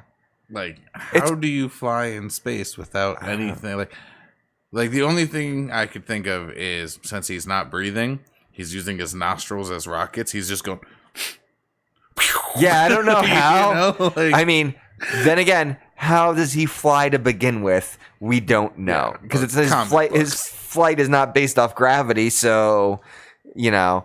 But they've definitely, like, since they've retconned it, they've just been like, yeah, they're not even that, but like they've writers have just been like, yeah, well, I just want to have him fly through space, so we're just gonna say like, yeah, he just didn't know that he could do that until he did. Until he had to. Yeah, like that's basically what they did, and yeah, it's like a mother didn't know she could lift a car until her child was under it. It was just like, oh yeah, you could like do that. you thought you had to breathe in space just because you were raised as a human. Like, yeah, you don't need to. Like that's it. Like it's just that Even was though kind of how they did it. Kryptonians still needed to breathe. Yeah, but Kryptonians when they don't have a yellow sun need to breathe. So it's different. But yeah, he is an insanely overpowered. Everyone always tries to say that he's there's people that can beat him. There is one person, and we'll get to that person on the list that could, but not in sheer power and sheer whatever. And on top of that, he's extremely smart because he's not as fast as the Flash, but he has some of the same mental capabilities because he can think so fast, just like the Flash. He's incredibly smart, and he absorbs information just like the Flash does. Like, they've just made him so ridiculous that it's like... He could probably read all the books that have ever been written in like 2 days. Yeah, they pretty much, just Exactly. So it's like, it's just... Like when we see like robots in movies where they're like... Yep. Like... Pretty much. Johnny Five can read really fast. Exactly. 100%. Oh, man. Superman, he's... definitely overpowered. He's 100%. All right, so we're on to the next one. So that's my list now. Yeah, we're back on to you. So we talked before about Xavier and Onslaught and everything. So obviously Legion. Yep. Which I know very little about. I just know that he's crazy. I also know very little about Legion, and he would not have made my list because I was trying not to pick obscure characters. Right. But he does have a show on FX. Right. Now, do they ever talk about Xavier on the show? No. If you didn't read comics, if you didn't read comics, you would never know what this show was about. Right. It's actually very well done. I only watched the first season, but it was mind-blowing. It was very well written. Yeah. I highly recommend it. I also need to watch season 2 and 3. But yeah, I gotta watch all of it. I haven't watched any of it yet. Essentially, David Howler is the character Legion. He has schizophrenia and multiple personalities. Right. And each one of his personalities, just like what's her name on Doom Patrol, has different powers. What's his name on Doom Patrol? Her name on Doom Patrol. Her name. The TV show. Doom Patrol. Yes. Not the comics. Right. Okay, I know who you're talking about. Yeah. Okay, yes. I don't remember her name. Yeah, I don't remember the character either. But I know his multiple personalities has different powers. He could also rewrite reality. So many rewrite reality characters. In Marvel, a lot of people can rewrite reality, but they've done it with limitations. In Marvel. So one of the things that stops Legion from being all powerful is his sickness. Right. He is not in control of himself. He cannot, as far as I know, focus David, his mental capacity, focus on doing one thing or another. Right. It's really kind of reactive, very emotional, but he could rewrite reality. Now, question, because I remember reading and I know in the Ultimate Universe they did it. They addressed him, and he was able to go into other people's bodies and whatnot. But he would also basically like their bodies would deteriorate, and he would burn them out from the inside if he did that. Now, is that something? I think I remember reading that too in the Ultimate, but because at that point in the Ultimate Comics, I don't think Legion was really well perceived. Or well written, right? I guess that they kind of, because the Ultimate Marvel Universe did a lot of weird things. Yeah, oh no, absolutely. I guess much like the New 52 did a lot of weird things. Yeah, there's a lot of great stuff about it, but there's a lot of shitty stuff about the Ultimate. And again, Universe I don't know. I'm not a huge Legion person. I just know he's Xavier's son. Right. He's crazy powerful, and he's out of his fucking mind. It's always the best. Moira McTaggart is involved. It's her son, right? Yeah. And she's done a lot to help him and try, but ultimately, he's just crazy. I think he at some point he has his own team. Huh. of like, but it's not necessarily a team as much as it is, I guess, people around him that they work together. But he's neither a hero nor a villain, really. He's just, I feel like his character is more just a reactional character. He's there. Yeah. Just like there are people in our lives and in our world that are there. Right. But they're not the hero or the villain of our story. Yeah. But they're there. they're fucking there. Yeah. He's no Spider-Man. Right. He's no Superman. He's no Shazam. I feel like he was kind of never meant to be one of those. He was kind of just be a secondary support But he's someone, character. Because of his abilities, gets constantly used. Yeah. I believe. I know they kind of, I think they said, they made it in X2, the second X-Men movie. Like, that was kind of supposed to be a version of Legion. They did it. The Deadpool character? No. In X2, that was Origins Wolverine. X2 is where they go and he's trying, and he's gonna winds up being the army dude's son. But like, but he's that was supposed to be. That was Stryker's son. It's Stryker's son. I definitely got what you're feeling on that one. Yeah, I was thinking that he was supposed to be. David Howard. But I think they named him David. Yeah. So I think he's supposed to be that he has version Xavier's of that. powers, but he's sick. Yeah.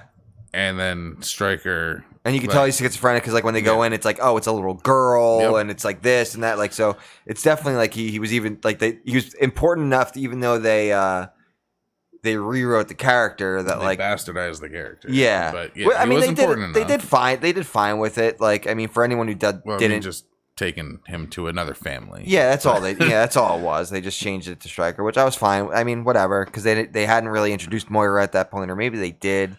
No, because they didn't. No, they didn't introduce Moira until X-Men: The Last Stand as an unwritten character. Right at the end of the credits, and they have her in Xavier dies in X-Men 3: The Last Stand, and at the very end of the credits, they show a black man that looks similar to Bishop, actually. Right, and then he's Xavier Patrick Stewart. You hear the voice. Yeah, his voice. His name's Patrick Stewart, right? Yeah, and she's in the beginning of the movie as well, because you do see her, because like he's talking to her about like the cure and all that kind of stuff. So I get why they didn't, to like have to introduce Moira and have to introduce by the way, he has this kid that he doesn't give a shit about, and just kind of throw off with his mother and let him go and you know, I think that was the thing in like Ultimate. X-Men Ultimate was the big thing. Like, it was kind of just like Moira takes him and is like, you just didn't give a shit and left him alone. I feel like in the animated series of X-Men, they brought in Legion, but I don't know if they called him Legion. Right. There was an episode where Moira McTaggart's son escapes her care. Yeah, I remember that. His powers were like, he basically turned into like lava almost, and he would just absorb energy. See, that's kind of what they did in the Ultimate. It wasn't even that he returned to lava. It's that, like, it wasn't like just how they portrayed it, like this red energy figure around a person, but it was giant. Yeah, I remember that. And he would just get stronger and stronger as he absorbed energy, and it was like a very weird take on him. But I don't know. Yeah. Again, I know almost nothing about Legion, so I really shouldn't be talking about him.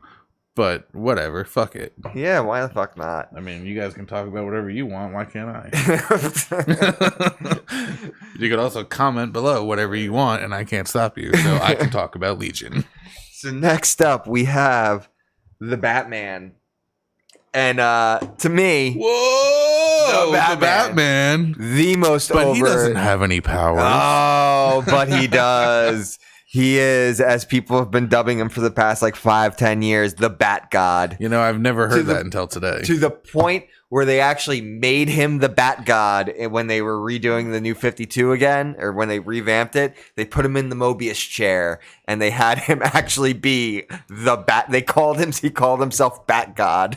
It was kind of awesome. He called himself Bat God? I think he called himself it, or someone called him the Bat God or something. But he became there was a story arc where basically all the heroes, like the new gods, died, and it was right before that they were revamping the New 52 again to kind of fix everything and bring all the characters that they wiped out back and all this stuff. So basically what they did was all the new gods died. and someone had to replace the new gods, so they made all of the superheroes into the gods. So like Mobius dies and Batman takes on someone has to sit in the Mobius chair, can't let it get the dark side. Batman takes the Mobius chair. And like I've seen that. Yeah, there's a whole bunch, and it's like they have a whole bunch, and basically like I forget what the other ones were, but they all basically take the places of all the new gods. But I put Batman on this list, and I put him at the top of my list because he can beat anybody. Everything. With enough time, enough preparation. I mean, there's a great Grant Morrison run of Justice League. I think it's called Justice League Doomsday. They did a movie of it. They did.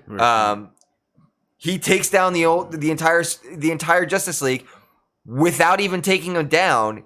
His plans just get out, and it takes out everybody. So in the comic books, he took them down? No. It's the same story. His plan, yeah, it was. Okay. He has all these measures to take down, and it's within less than a day. They're all gone. Yeah. They're all immobilized, like done. Like the strongest people in the world. He's figured every single person out to a T, exactly how to get that person to where he wants them to be, when he needs them to be there, with every calculation that's been done, and whoop. There you go. They actually, when the New 52 came out, they made they put out, because they had like 3 or 4 different runs of Batman going at the same time. There was literally Batman, which was the Bat God. They actually had a whole run where they went, all right, we're not making this Bat God. We got to make him a little dumber, because like people are really getting upset at this. There's a bunch of people who do not want to just see Batman win all the fucking time, because it was just like, I think it was in Detective Comics. I think it was like either Batman Dark Knight or one of them, because they had like 4 titles, Batman titles at the same time of just Batman books. And it was like they actually kind of made him like just not as smart as he was, and made him fuck up a little bit, because everything he does is just, he wins. He wins. It doesn't matter. He will win in every single situation. You give Batman a computer in 24 hours, he'll even if you don't, even if you don't, you give him a library and a pocket knife. You put him in a shit situation. He figures it out. He's the world's greatest detective. When his son Damian dies, he goes to Apocalypse and beats the shit out of Darkseid. He just goes, you know what? I'm done. I need something from Darkseid, because for whatever reason he took Damian's body, and he goes, I'm going to get it fucking back. Also, I need this thing to revive my son. Guess what? I'm stomping. And everyone's like, no, Bruce. You can't do that, Bruce. Come on. You're not going to be able to do that. What's he do? He goes up, has this giant bat armor thing, and fucking takes on Darkseid, and then gets the hell out of there. And just goes, what now, bitch? And that's it. Like, the man does everything. He can beat anybody. I'm pretty sure he's the only one who could take down Dr. Manhattan if he really had to. Like, it's insane. It is insane and I love Batman. I love the Bat family. His stories are amazing. Unbelievable. His whole thing is my favorite as far, I mean, I like Robin and Dick Grayson probably more than Batman, but still, like, even I have to go, like, yeah, sometimes it gets a little too ridiculous. Like, but then sometimes don't they do things like that, draw it back where you're like, oh, yeah, we can still make fun of him. Like in the movie when Flashpoint, he comes back and he gives the note written from his dad. And he cries. And you're like, I guess Batman is human. Like, yeah. I mean, they do those things on purpose. But I mean, yes, I agree. He's a person who has no superpowers. None. Although, is it not too far out of the realm that he could be metahuman with intellect? Like, Lex Luthor is technically not super, but isn't he a metahuman of intellect? No, because he doesn't have a metahuman gene. It's just They've never said he is. How is he so smart? How is Batman so powerful then if they don't have metahuman genes? The whole idea is that Batman went and trained and learned all of these things. Like Lex Luthor's intellect is well known as being superhuman. Not superhuman. He's just a genius. He's just a super genius. He's rated as one of the highest one of the smartest people in the DC universe. He's in the top 5. So is Batman. I think Mr. Terrific is actually rated as like number 1 or number 2 as far as intellect is concerned.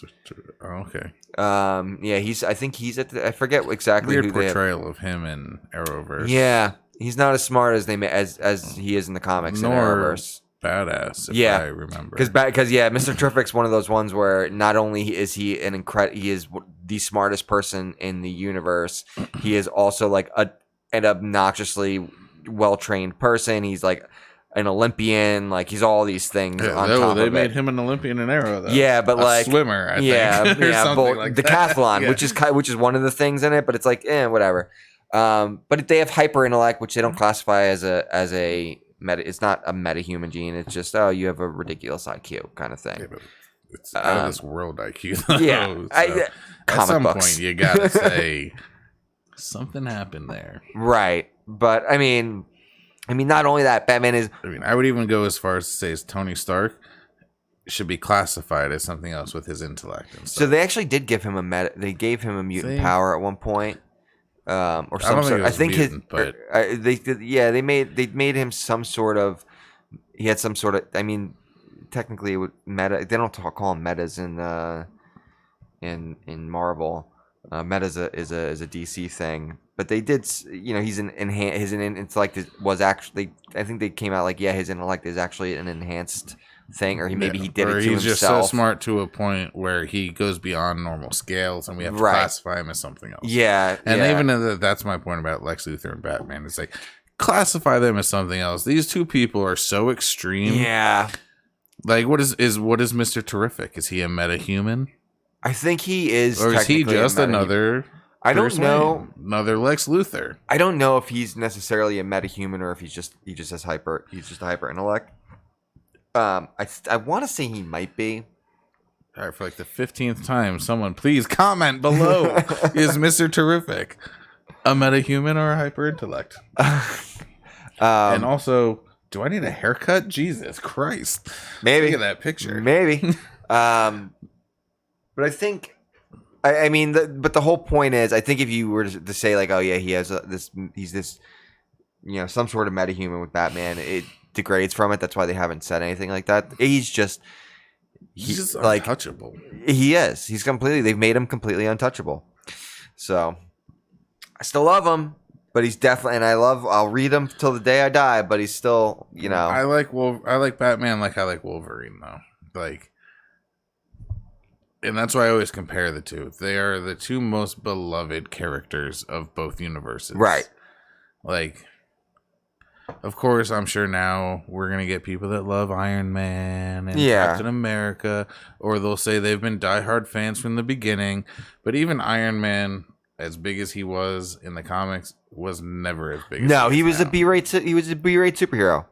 He was a B-rate superhero up until the movies. Yeah. He had his own TV show. He was always in the but he was part of the Avengers. But he was never. But he was never as big and as important as he is now. No, Captain America was always the more important one. Spider-Man. It was Captain America, Spider-Man, and Wolverine. Really, those were the 3 Marvel characters, and Hulk, maybe. Like, that's it.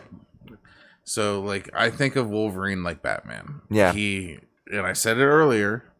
The mythos and the popularity of these two characters is what makes them beyond. Yeah. Is so overpowerful because Batman has no superpowers. Yep.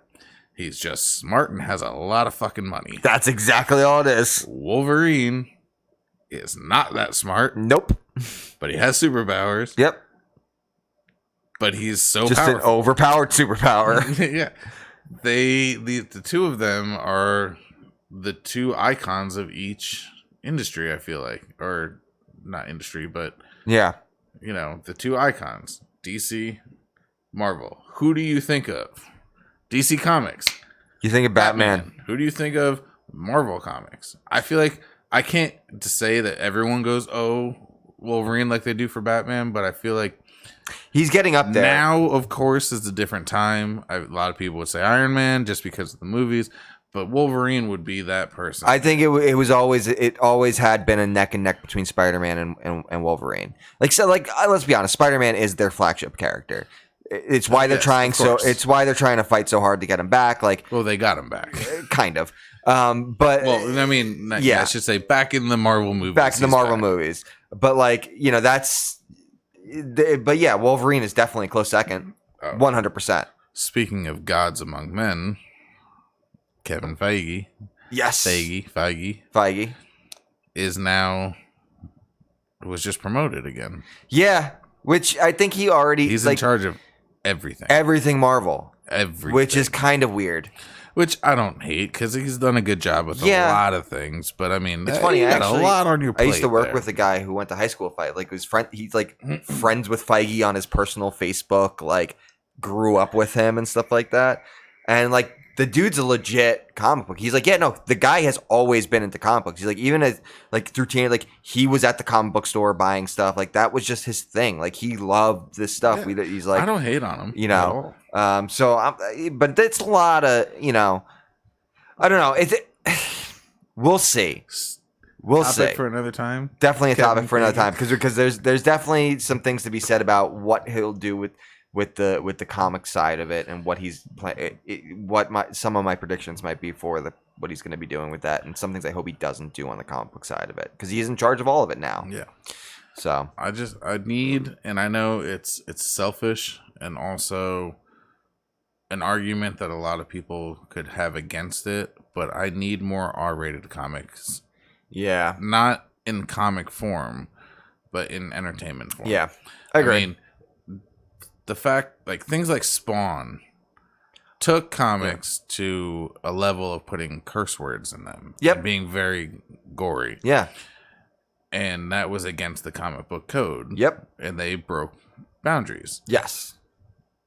And I know we've had R-rated comic books before Deadpool, right, that were in theaters. And we've had, yes, there were. Blade, yeah. Well, even before that, there were R-rated features. What prior to that? The shitty Dolph Lundgren Punisher movie? That was not that shitty. I don't know. I never saw it. It looks pretty bad. Really? Though. You never saw it? No, it looks pretty bad though. I've seen screenshots of like his beard, and it looks so like the scruff. But did you at least see? It looks so really bad. Nick Fury, Agents of Shield. No, I didn't. The Hasselhoff one. I've never watched that movie. But when I say there were comic book movies that were rated R before this, they weren't studios though. Right. There were movies that were rated R that were based off of comics. Right. They weren't taken from the comic book page. Right. But there were comic book movies rated R. Right. Can I think of them off the top of my head right now? No, but I know there were plenty before Deadpool. It was not the first. Yeah, I think like Road to Perdition, which is, it's a comic book movie, but it's not a superhero movie. That was one. There's a bunch of them. Yeah. And I have no problem with movies being, as we've discussed previously on these episodes, comic books were meant for children. Right. Some of these movies and shows were meant for children, not for us. Right. But now we have the opportunity for these things to be adult and children. Well, yeah, and see the adult side and of it. See the Frank Miller versions and stuff like that. More adult versions. I agree. And not just for entertainment factor, but I think that there's some moral obligations out there for us to see adult action taken on some of these scenarios in the world of people that have abilities, much like the boys have done. Yeah, 100%. When you finally see Joker, you'll be very happy with it. Like they do exactly what you're asking for. They take a lot more adult things going on in it. It's not a kid's movie whatsoever. I mean, no Joker movie should be a kid's movie. Yeah, just based on the character. Yeah, but I'm just saying, like absolutely. even a Superman movie, like the events that you've discussed and the Superman Kingdom Come Superman. And stuff like those. Like there needs to be movies and even Batman movies that are adult rated. Yeah, I agree. I mean, like, I would love to see, like, I mean, they did a cartoon adaptation of it, but I would love to see a live action Dark Knight Returns.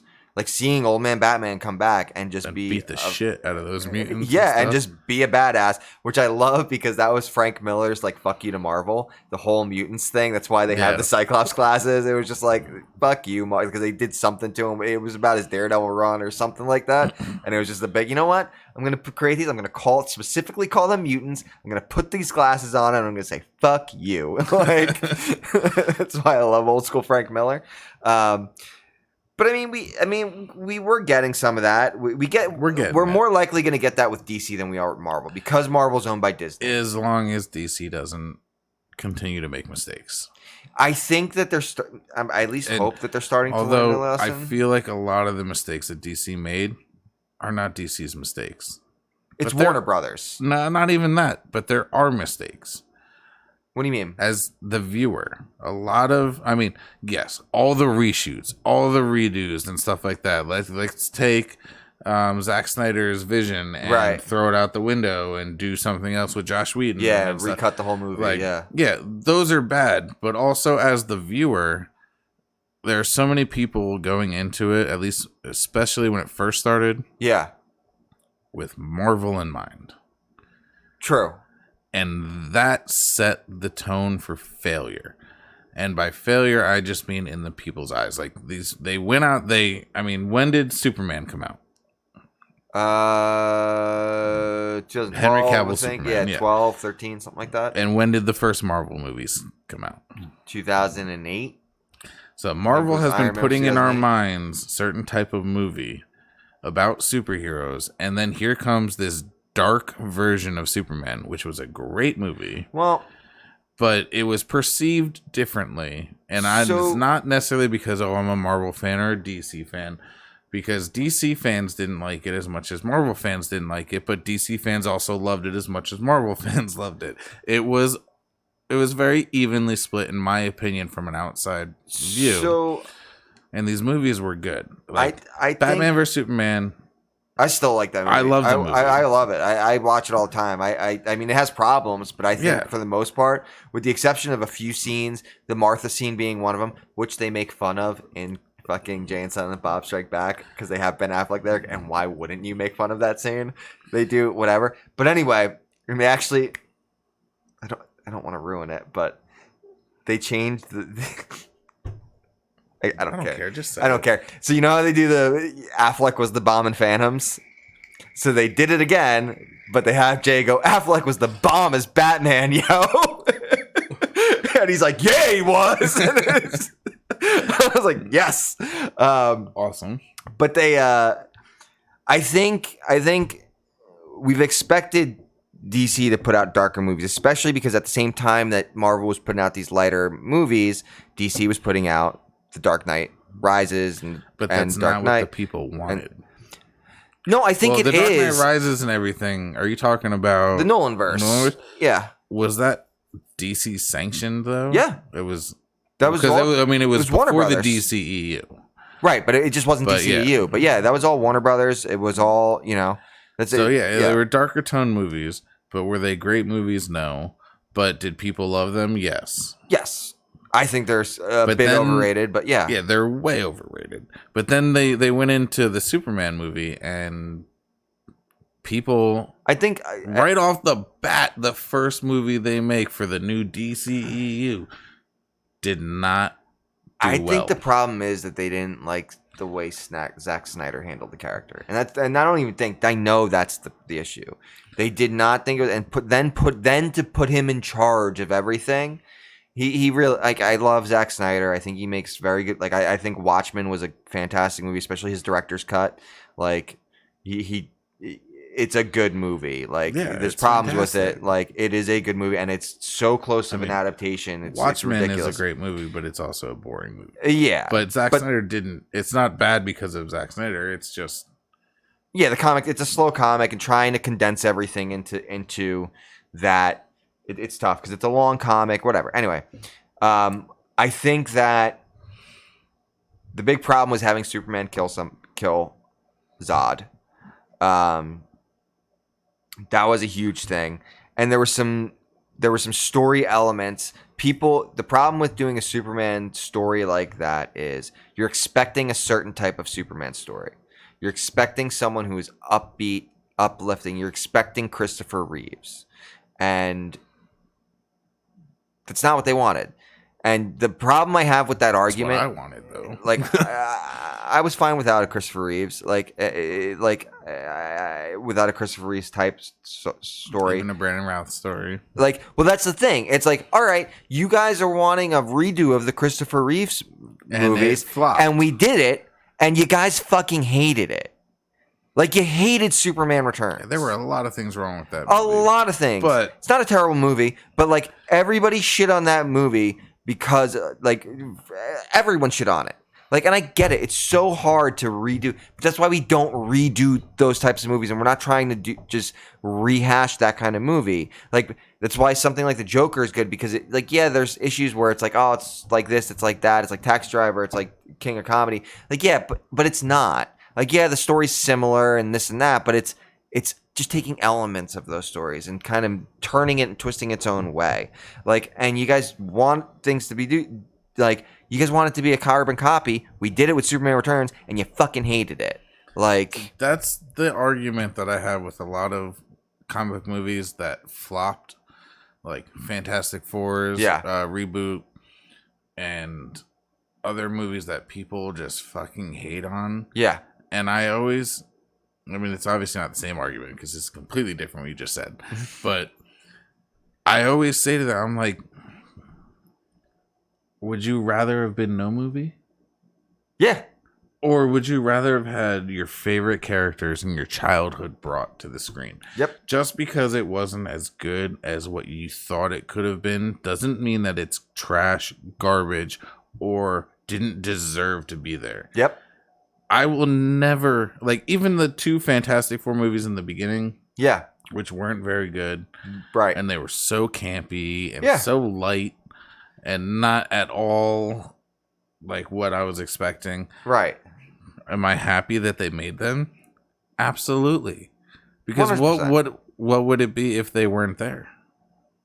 They just wouldn't be there. Just wouldn't be and there. All you would be doing is clamoring for something that'll never come or that hasn't come yet. But these movies were made, and despite how well they did, someone made it, all right? Be happy about that. Yeah. I agree with you. I 100% agree. Like, I don't like the Nolan versus Batmans. Right. But I don't hate them. Right. I just don't love them. Right. But when I see them on TV, do I turn them off? No. I finished watching it despite the commercials if they're there. Right. I'm just not going to go surfing around for something else because, oh, look, there's a comic book movie on. Exactly. These didn't happen when I was a kid. 100%. I mean, sure, we had the Lou Ferrigno Hulks on TV. We had the Japanese, Chinese Spider-Man stuff. That wasn't good. Right. But even still, it was there. Yeah. I'm not mad about it. No, so I don't care how shitty the movie is. I'm never going to be that person that says, fuck that movie. Yeah. Fuck them. Fuck this. I'm not going to see the next one. And we had this conversation before. Like, we didn't need the Joker movie, but does that mean I'm not going to go see it? Right. No. Just because we don't need it doesn't mean it's not going to be good. Yeah. I agree. I 100% agree. If Godzilla with what's his name? Matthew, the dude from Matthew Broderick. Yeah, Matthew Broderick. I was never a Godzilla fan growing up. Like, I wasn't that person that was always watching the Godzilla movies like some of my friends were. But when that movie came out, despite how garbage it was in the long run, I've still seen it multiple times. Yeah. So have I. I've seen that movie more times than I can count because it was a VHS that my parents bought when I was younger. And sometimes you just put on movies. Right. And you don't care how good or bad it is. I've watched it. Yeah. So many times. I agree. That pisses me off that people have such an extreme opinion about a movie that didn't do well. Like Superman. Yeah. Or granted, the Justice League was not good, but I'm still glad they made it, man. I still bought the Blu-ray even after I saw it. I still bought it because of the bonus features for different things. Like, dude, comic books are on the big screen and they're getting made well. Yeah. If they weren't there, we would just have paper. Yeah. So are you glad that we have something else, or do you only want paper? That's my point to people that get so angry about these movies and shit. And I'm like, you're an asshole. Yeah. And I get they want it to be good. But course, like, I want it to be good. I want my life to be good, but that doesn't mean every moment of my life is good, all right? A lot of my life is shit. Yeah. But I still wake up every day and I still try to do something. And I'm so happy that comic book movies are a thing. And when I think about how shitty my life is sometimes and how sad I get and depressive, which is a whole nother conversation, I look at the roster and I go, well, fuck. In 2021, exactly. There's a movie coming out that I can't wait to see. So fuck the rest of my life. I gotta stick around. Throwing the pills away, not down in these ones today. Seriously. Put in the razor blades. And all you guys gotta do is talk shit. Yeah, it's fucking bullshit. I 100% agree. I 100% agree. Like, and listen, like the craziest part to me is like comic book fan. Like, we tend to weed out our own with the shitty people in the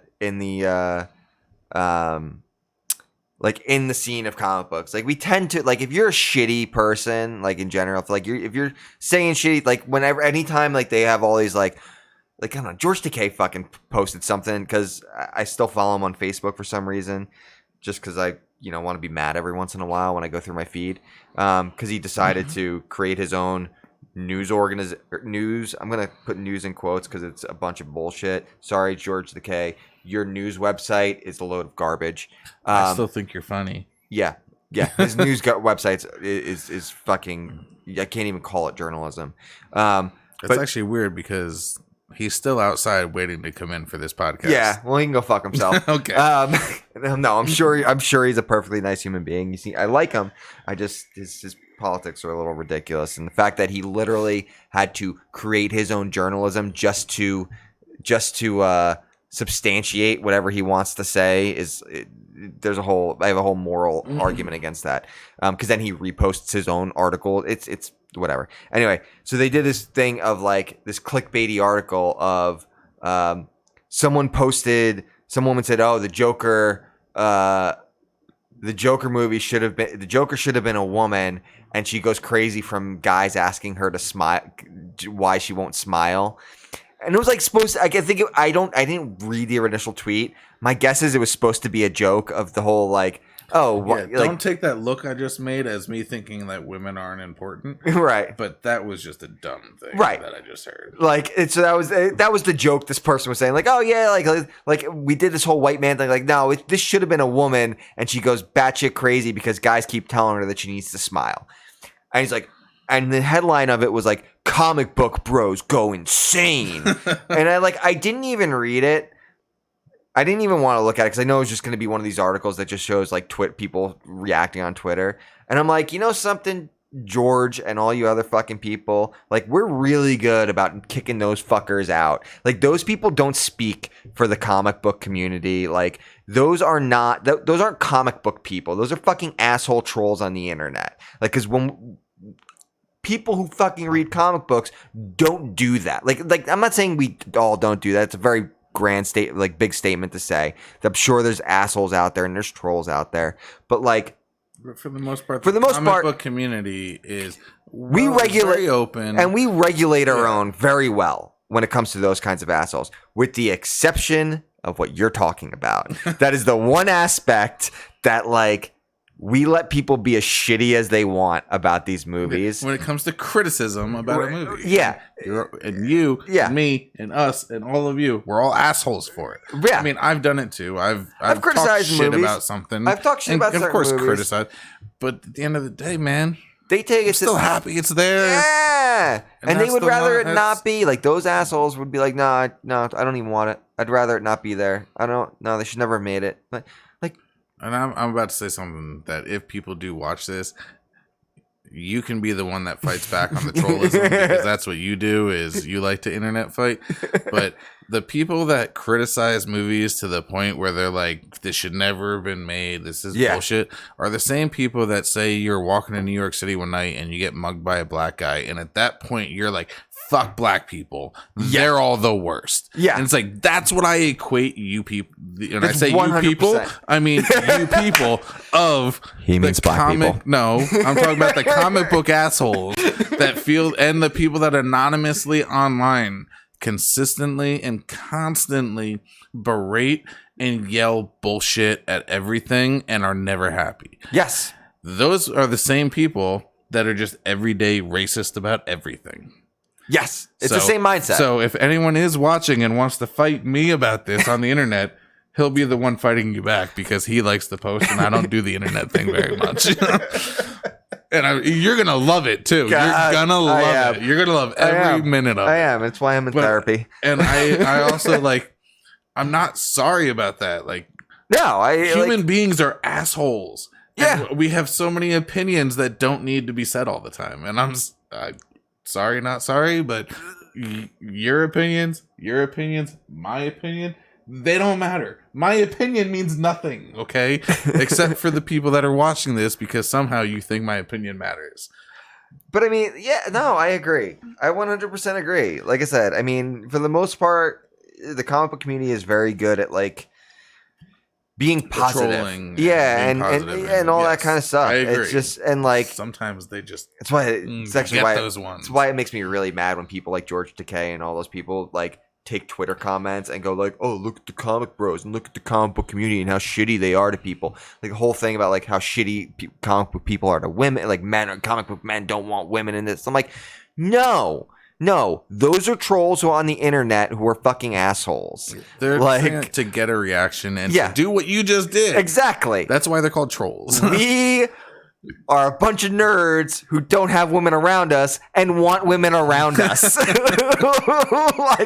Are you kidding me? Yeah. No, not at all. We want the girls to come. Come, ladies. Please come. We want to be friends with you. We want you to let us touch you. It's what it is. We don't need beggars though. Anyway, right? That's true. I've just, listen, man, I've been single for a long time, right? I don't know how to do this anymore. Anyway. Oh my God. So I still have one more person on my list. Yeah. Can you believe it or not? Oh my God. Because we just went on for a while. We did go on for a while. Whew. All right, so back to the last person, and we still have one more topic we're supposed to talk about. Oh, that's right, we do. What time is it? It was 8:20. I'm not getting home anytime soon. Yeah, nah, screw it. We're gonna keep power through. My last person on the list of overpowered heroes or overpowered Marvel characters, as I've stated, there are tons more characters. I'm just not getting into them. They're mostly obscure. This is a very mainstream character. Is the Scarlet Witch. Recently mainstream. Recently mainstream in terms of cinematic history, but very mainstream for a long time. Yes. Because the Scarlet Witch is Magneto's daughter, twin sister to... Which is weird. She has there's a weirdism with that. Because I watched... Because of Marvel and the Mutants. Well, no, just even in the comics. Variant Comics is a YouTube channel that I used to watch a lot. I don't watch them too much anymore, but he used to do history of characters.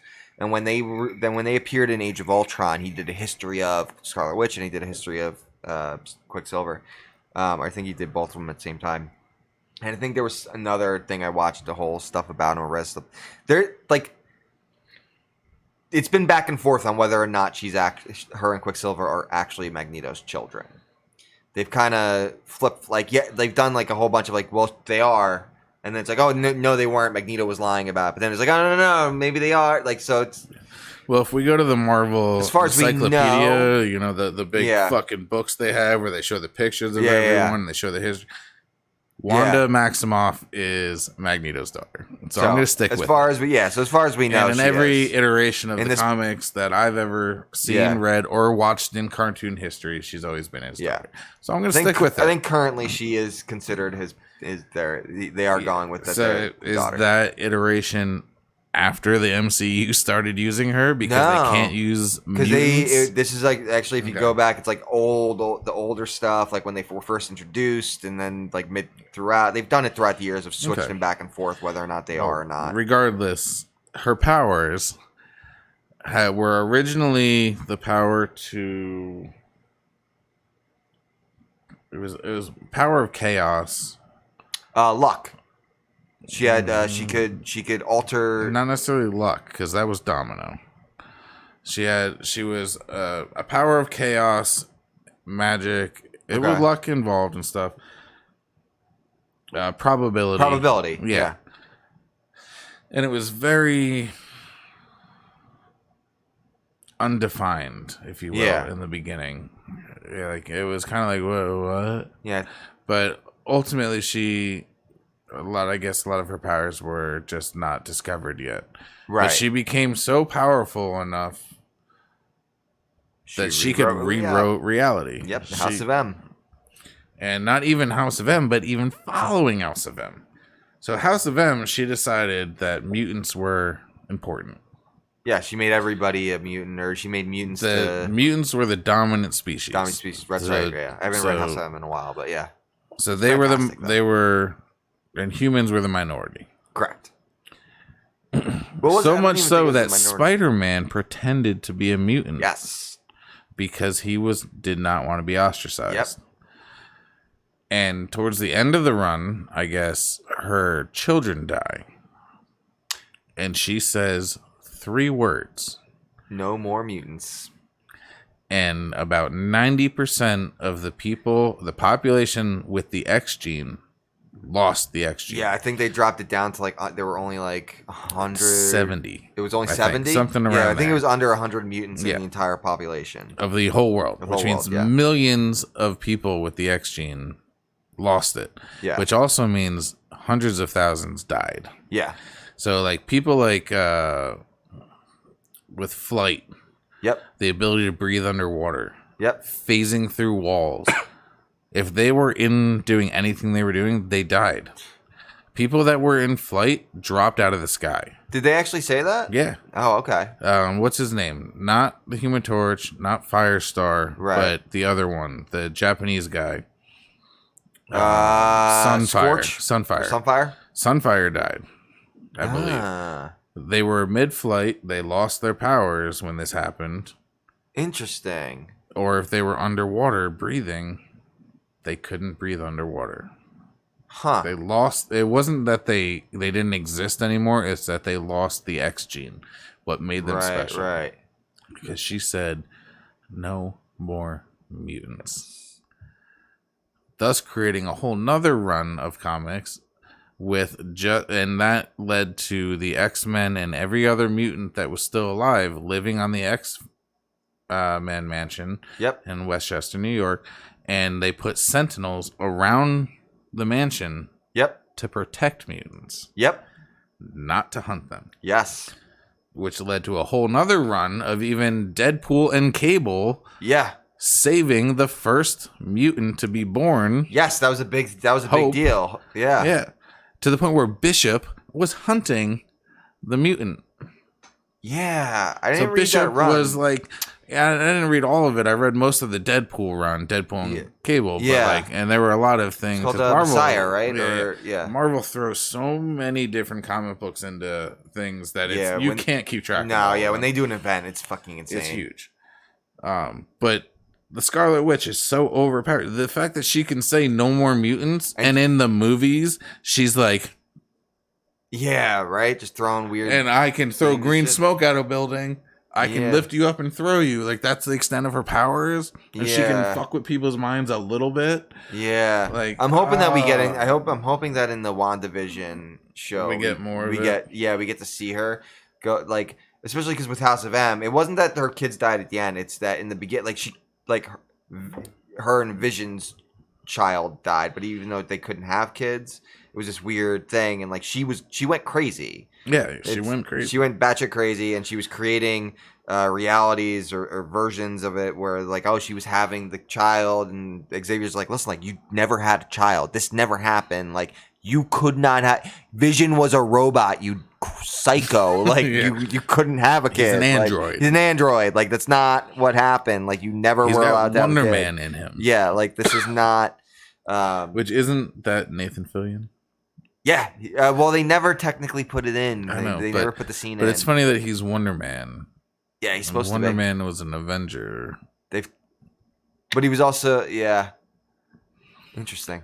Yeah, that's what I never understood about it. But there are so many things about the Yeah. MCU that I'll never understand because they throw so many Easter eggs and so many ideas, and it's such a great. Well, Wonder Man in vision. the comics, he is an actor. He was an actor first, and then became a superhero.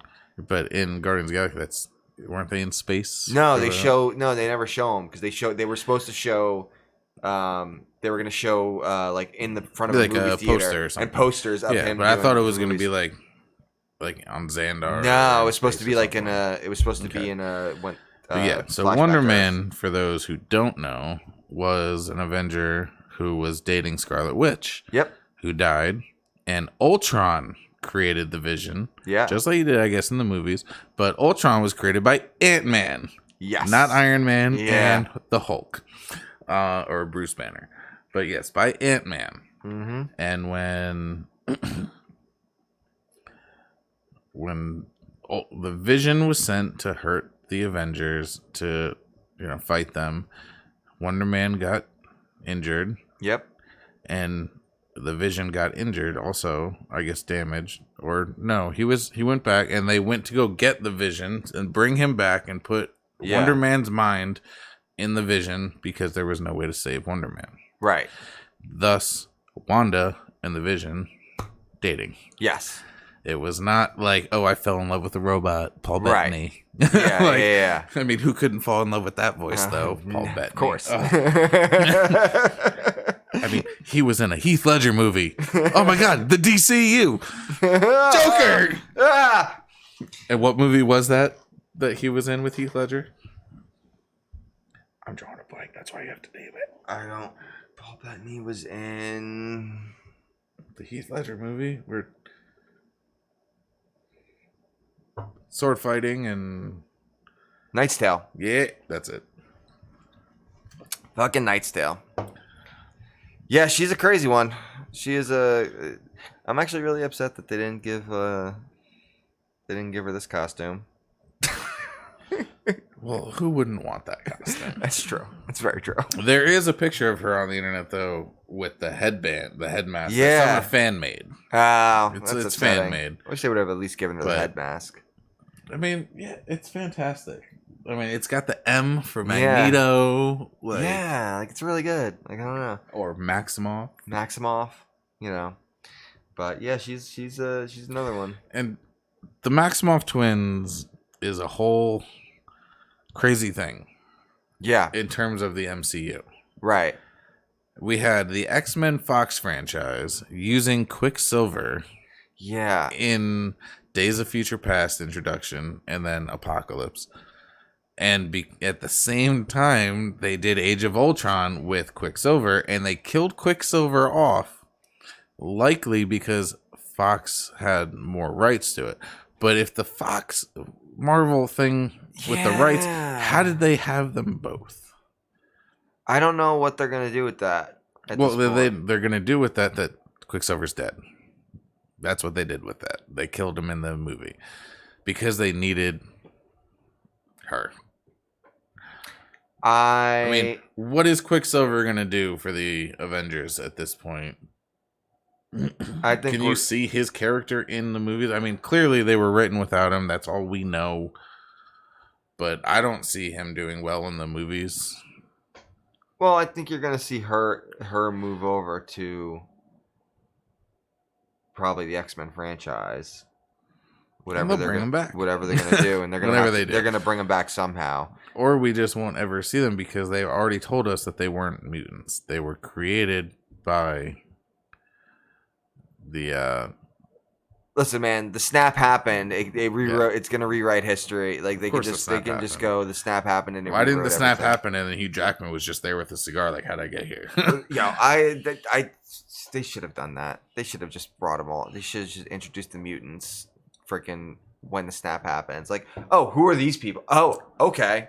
These guys have been around the whole time? Cool. Like, just do it. And honestly, why were there no Inhumans in Infinity War or Endgame? That's weird. Because obviously the Inhumans became mutants. Well, the Inhumans were never as big as they were. It's never been as crazy as they did in Agents of S.H.I.E.L.D. Yeah. They clearly took the realm of mutants to the point where they're even being hunted. There's like there's a weird story with that and how the like, how were these people not introduced? Like, how did none of them have anything to do with it? How did they not help fight the anything? Like, well, it's the same reason. It's the same way. Like, it doesn't make sense that the Eternals wouldn't have come in and stepped in because Thanos is an Eternal. Yeah, like he is an Eternal. So like, it doesn't make sense that the Eternals wouldn't have stepped in and been like, "Yo." Well, it also doesn't make sense that Silver Surfer wasn't involved. Yeah, like there's a lot of stuff. There's a lot of stuff. Or Firestorm, not Firestorm, but Fire. He was another one of Galactus's heralds. He was a fire. His name may not even been Firestorm, but because Silver Surfer was not the first or the last, right? But there are tons of people in the world of space involved with Thanos. Yeah, more so than the ones involved on Earth. Yeah. Thanos is not an Earth villain, like in the grand scheme of his storyline, in the grand scheme of everything. He's a big bad, perfect character to pull over because he is obscure. Yeah. Until these movies came out, Thanos was a well-known villain. But if you just grabbed a person off the street who knew what the X-Men were because there were movies, and knew what Iron Man was because they were movies, and asked them who Thanos was, they wouldn't be able to tell you. No, and he's a second-rate Darkseid to boot too. They even thought Apocalypse was your second-rate Darkseid. Darkseid, because Apocalypse isn't in space. No, Darkseid. No, basically what happened was when still think Apocalypse could beat Darkseid though. Well, Thanos specifically was so when what's his fucking face who created the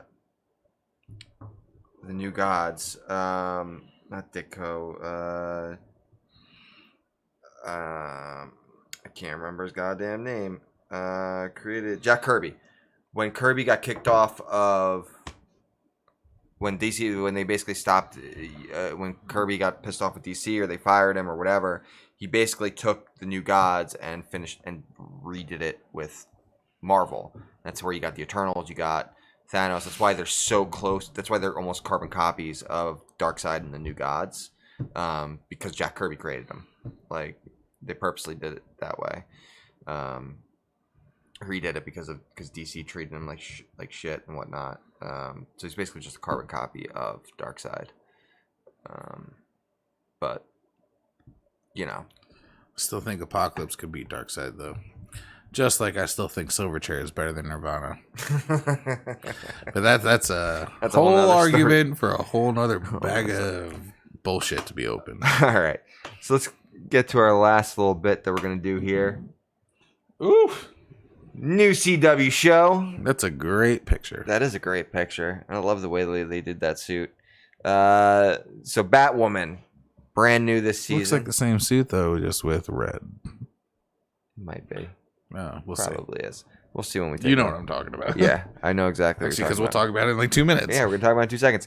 So for those who don't know, the CW has tons of superhero shows. The most recent one has been Batwoman. They've gotten a ton of flack recently because or at least before the release of the shows, because the trailers were very woke, as the children like to say. Overly woke. Not trill. I don't know what trill means. They weren't trill. They were woke. They were woke.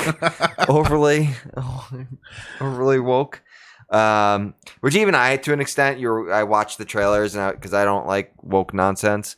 It was very much like a force-fed women power to the blah blah blah. Like, look at us, we got a women-led superhero show. Even though they had a woman-led superhero show for the past 4 years. Like, we don't need Batman, it's Batwoman, and blah, blah, blah. And then we had that girl at work, Crystal, say, There's a Batwoman? Yeah. Why are they bringing in a Batwoman? That's so dumb. And I'm like, you know that there's been a Batwoman for a long time now, There's been a right? Batwoman She's like, since, I like, don't know 1950s. comics. I'm just mad. Like since the 50s, Batwoman's been a thing. Like, all right, not or whatever, 40s, whatever. You just didn't know her about Yeah. her. But now you're mad because she's a thing? Because she's on a TV show. All right, good on you being a woman who hates on women. Crystal. Just kidding. So I had no expectations for the show initially.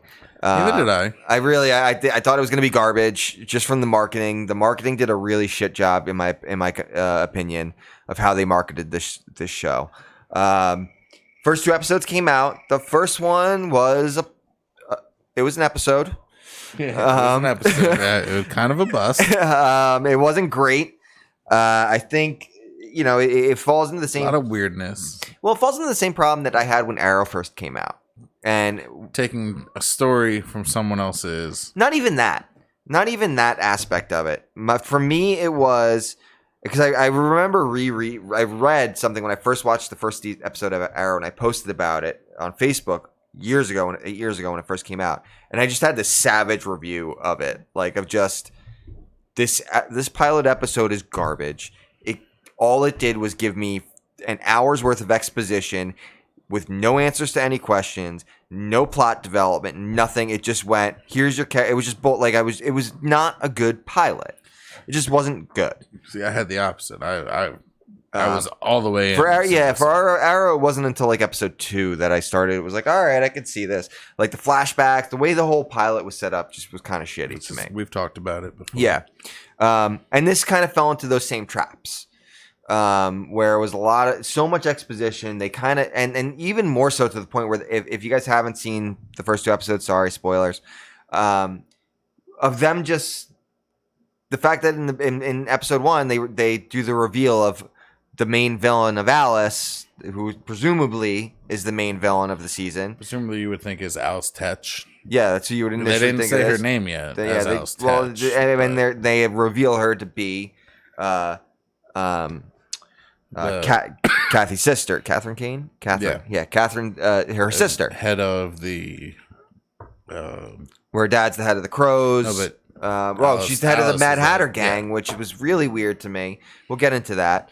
So they threw out a lot of this exposition, a lot of spoilers. Like it wasn't bad, but it was a pilot. Like it was just a lot of nonsense getting you up to date with these characters, which they could have done throughout the season, but they crammed so much exposition into one episode that it's not good storytelling. And it suffers from pilot syndrome. Like, it's a problem with any pilot that you're going to have, specifically CW shows. They tend to go, well, you don't know who any of these people are, so we're going to tell you exactly who all these people are and make sure you know everything and explain the entire plot to you before the end of this episode so we can grab you on the first episode. Which I'm actually not terribly upset about. Yeah, I mean, because it's going to take anyone who's never been a fan and they're going to bring them in. And that's what they're looking for. Whereas they know the people who are fans, they're going to watch enough of it to the point where they're either interested or they're just going to watch it because it's, as we said multiple times earlier, we're just happy that something is being made. Right. So aside from those issues, it wasn't terrible. I would say it was mediocre as far as a pilot episode. Very mediocre, especially with some of the costumes. Yeah, we'll get into the costumes. We'll definitely get into the costumes. I will say it's not. There's only one of those like out of place lines of wokeness in the show. It's the one line when she actually sees the bat suit and the whole it'll be perfect when it's a woman. They got the one in it, and that was kind of it. I will have to say something. Let's get into the suit because they talk about this perfection of the suit, and throughout the show, when she first dons the suit, it's not this suit that we're seeing here. She has not donned this suit. She donned this suit. Also, notice. All right, so it doesn't work like that. No, but once my hand's there, it's gone. Yeah, so I can't point at it.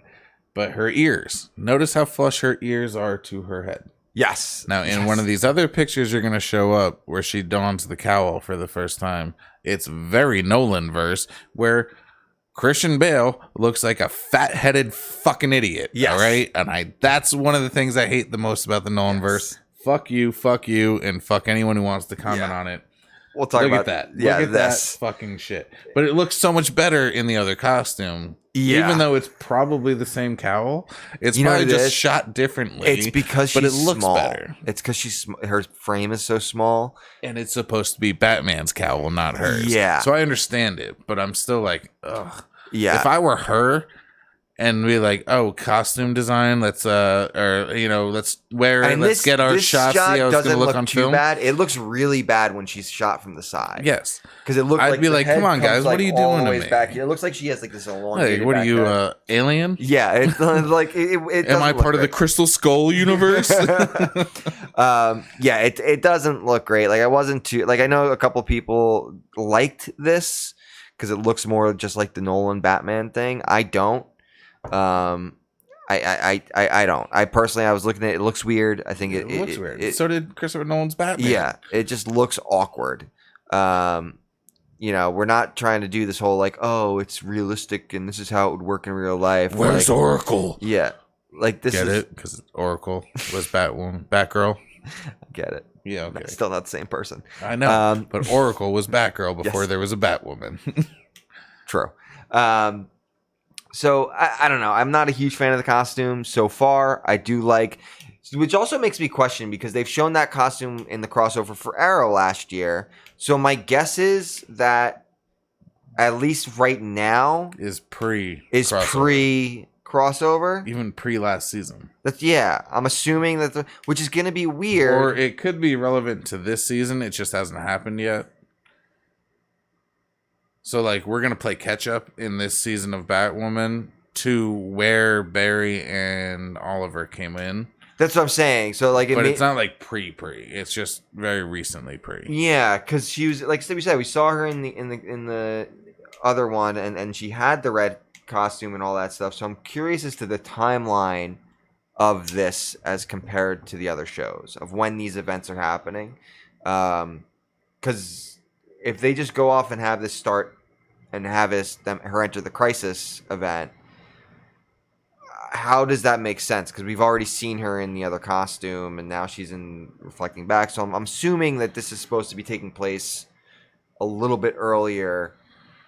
And I wouldn't be surprised if at some point they kind of marry do like a Tom that episode from Arrow. They would have to, right? Or do some sort of time jump. They mention it. Not even necessarily a time jump, but a part of an episode in this season of Batwoman is going to mention Barry and Oliver just came to town. Okay, but so then, to us last season for Arrowverse and whatever, it's going to be. But that still's not going to make sense. You're still going to have to time jump. Because even if you do that and you have this taking place as last season, that's a whole year prior to when the Crisis is happening. That's a year prior to when we've seen it. Doesn't mean it's a year prior. I mean, there have been plenty of TV shows that don't. Like Dexter, for example, has gone the whole season where there was nothing on. Right. They came back the day after that last episode took place. Just because it filmed differently doesn't mean it's not part of the same time. Right. And they don't talk about story, the years. Yeah, but in the story, though. Yes, well, they do. They go 6 months. Of course they do, because the Barry's timeline. Yeah, so that's what I'm saying. Like, so the story-wise, this has to happen. All these events have to be taking place during last year. That's what I'm saying. Yeah. Yeah. So I'm curious as to how they're going to marry up this season. It's going to go real quick. It has to. They have to cover. I hope it does, because it's going slow right now. Yeah, because they basically have to cover at least like a year and a half of time in the next 4 weeks. Because the crossover starts in November, I believe. I think it's starting mid-November or December. So they only have like 4.5 weeks for them to figure. Like, so I don't know what they're gonna do unless they're just gonna say, well, the crossover is separate and it's just a separate episode, and the crossover. But then they can't have the crossover affect anything in this. Then again, it's comic books. We're overthinking. Well, it's. I mean, I know. timeline of a show. It just doesn't make any sense unless we're just supposed to forget about it, or like it just. The timeline. Especially when you're marrying together at this point 6, 7 shows, possibly 8, I think, because supposedly they have the guy from Lucifer's up there. Has been spotted up in Vancouver where they're filming as well. So Lucifer might even be involved in the crossover. That's interesting. Yeah. He was spotted up there, so he might be a cameo in because that's a DC property as well. He was spotted up there doesn't mean he's going to be in it. He could just be. He was spotted hanging out at a CW type of party or something. Yeah, but he wouldn't. But why would he? What's he going to do? What's he going to do in this? They could be adding him in just part of having him as just a. I mean, I'm not going to be unhappy about it. I mean, it is what it is. That guy is killing it. I love that show. I haven't seen it. I heard it's really good. You've never seen Lucifer? No, I heard it was really good. I heard it's gotten even better since it got picked up for Netflix and all that stuff. Yep. Yeah, I gotta watch it.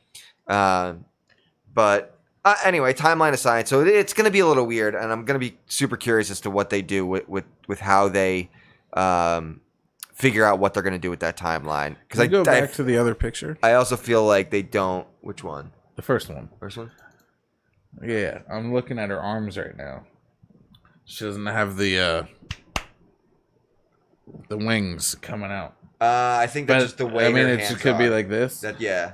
But it was just something I was looking at. Yeah, that's just the way her hands are, because you figure her hands like this, so you wouldn't see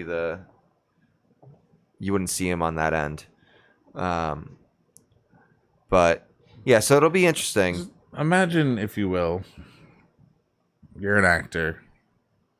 Things like this really shouldn't be that important to you. Right. But imagine looking at the promo photo of yourself of this.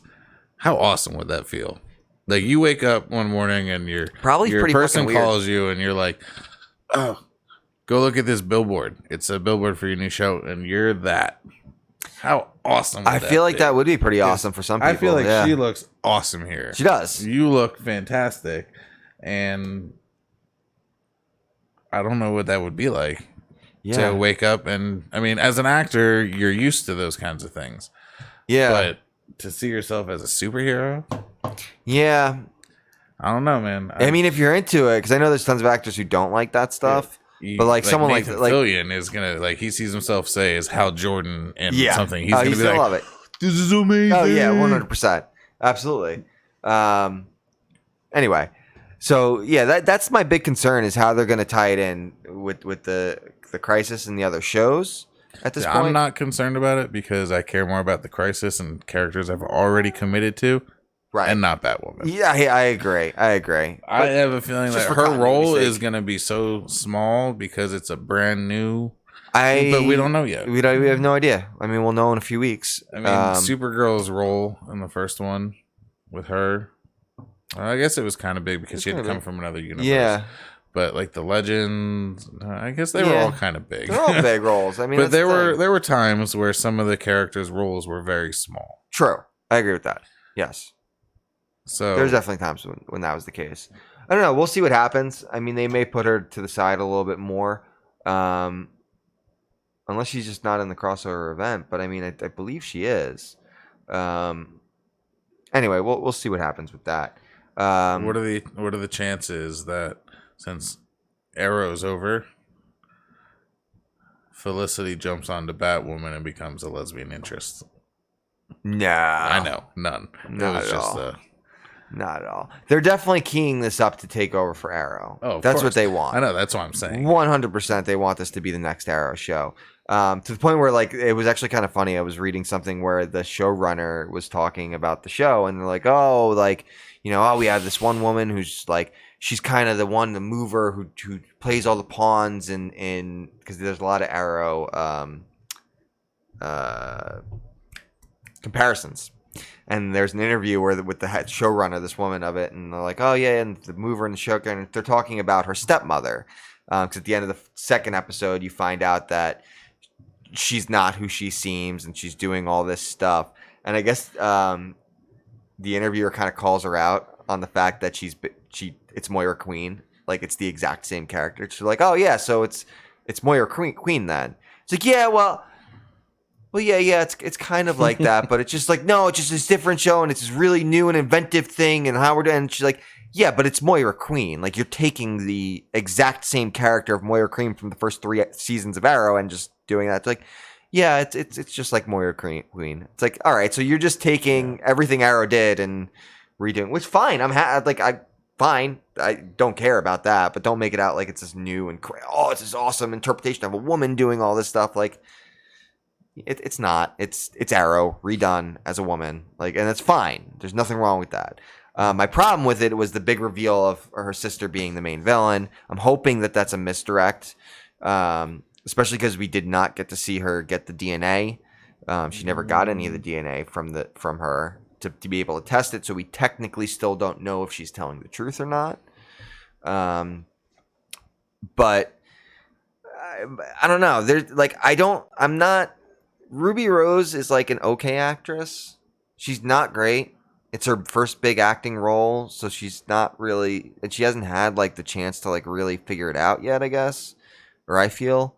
So it's a little awkward. Like, her portrayals of things are a little awkward and a little soap opera. She might grow into it. I mean, that's what I'm hoping. Stephen Amell was not an action. No, he was another like soapy kind of actor as well. So I mean, obviously, Grant Gustin, another one. Ruby Rose reminds me of the character from Arrow, though, when they brought in Roy Harper. She was like a street girl. She always wore leather. She had short hair. She was one of Roy Harper's friends. Yes. Reminds me of her. Yeah. I don't really have anything else to say about that. That's just it. So, similar look. The character itself that she's playing of Catherine Kane is way different than the only other time I know her in anything, which is one of those animated Batman movies that came out recently. I mean, it's a similar character as far as that's concerned. The weirdism is she's kind of shitty. Like, she's really shitty in the show, just as a person. Like, she's very, like, self-serving, to be honest with you. Like, they make her out like she's doing this stuff for the good, but she's kind of doing it to get her ex back. Like, yeah, and she's doing it out of spite, and she's doing it all kind of for selfish reasons. Like, even like when they talk, and she's talking in the journal thing, which is kind of a weird thing because you have the journal, and then you have a radio host narrator as well. It's like, pick one or the other. Either do the journaling thing or do the radio host narration that they have going through. But like, she's talking about like, a father who didn't want me or this or that. And it's like, wait a minute. Like, you just went through this whole scene of your father saying like, no, I didn't want you to do these things because I was trying. But now you can be here, and she chooses not to. Yeah. Like, she just. He's like, fine, you're on the team. Like, come on, let's do this. She goes, like, no, I realized I don't want it. I was wrong in trying to protect you the way I did, but I was trying to protect you because you're the only thing I have left in my life. Like, it had nothing to do with me not wanting to. I wasn't sending you like that kind of stuff. And it's like when a cat comes over and you start petting it, and then it goes, no, I don't want to be petting anymore. Go fuck yourself, and bites you and walks away. Like, it's the same thing. Or like, I really hate when She's a cat. Kind of. She should have been a Catwoman. She should have been a Catwoman. Or like the fact that they're playing this whole like her lover friend from the whatever army recruitment or whatever is supposed to be, like, you could tell she's already going to go and try to break up that woman's marriage. She even said it. Like, yeah, she's like, I would have been there to stop you. If you weren't married yet, I would have stopped you. And the funniest part is, like, it might just be me, but like, the way the other person, I don't know the actress's name, but how she's playing it, every time when I watched it, I was kind of like, she's kind of playing it like she wants, like she almost like she does, like she's like, what are you talking? Like, really, like that's kind of like almost like, hey, like she doesn't know what the character is. Like, no. She's surprised, almost like, wait, what?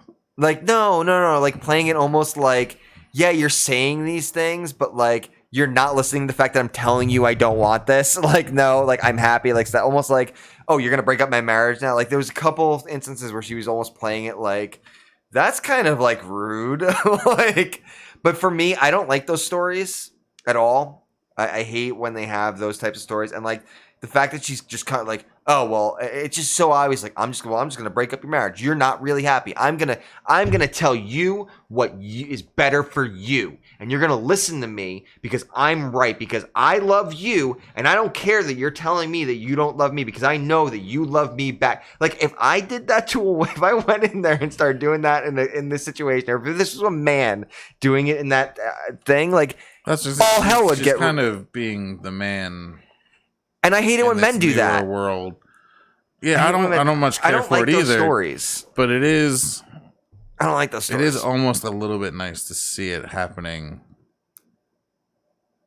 from the woman's side. Like that's fine. I guess. Like, oh, all these people that men have portrayed in history, right? Blah blah blah, all the time, Mad Men. Right, fucking, right. Womanizers and stuff. And she comes in here and she's like, well, if you weren't married yet, I would have been there to break it up. Yeah, like and it's like, okay. I just Girl sitting next to me watching this. Yeah.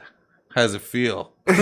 like I just don't, to be portrayed in a way that you could look at me often and say, men are assholes. Yeah, now you're an asshole. For me, like I don't think it's a good character move. Like it makes her look like a shitty person. Like everything in it's kind of made her look shitty. Like at least in those are really the big two examples that I have. Like aside from that, she's doing the right thing. Whatever. I mean, she's supposed to be a young, inexperienced novice. So I get maybe the whole idea is probably like, oh, well, she's learning to be a hero. I hope that's where they're going. I hope it's like she's learning to be a better person and like not be as self-centered and not be like, oh, it's about me. It's about, because like the entire time I'm watching it, I'm like, oh, this whole thing is a pity party for her and like it's about me and I'm going to do this for me and blah, blah, blah, blah. But it's like, that's not what a hero is doing. Like, that's not the point of a hero. Like, even Batman, like, even though it's a self-serve, Batman, for the most part, it's self-serving, is very, like, it's still like, oh, I never want what happened to me to happen to anybody else. Mm-hmm. It's not about I'm doing, some of it's a revenge and some of it's this, but it's never self-serving for them or Superman or those people. I don't know. It's, to me, it just threw me. That was the one thing just like about her character and how they're taking her character that threw me off.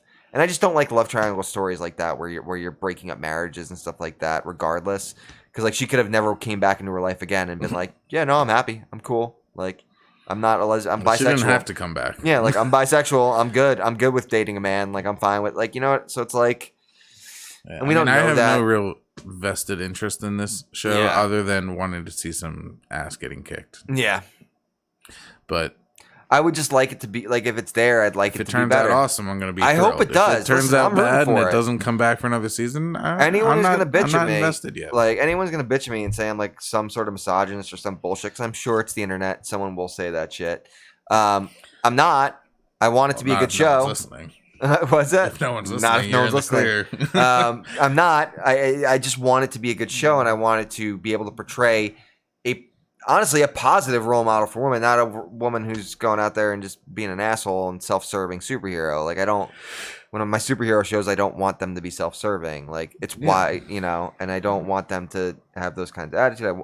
I hope that it's a learning curve for her. And again, we're only 2 episodes in.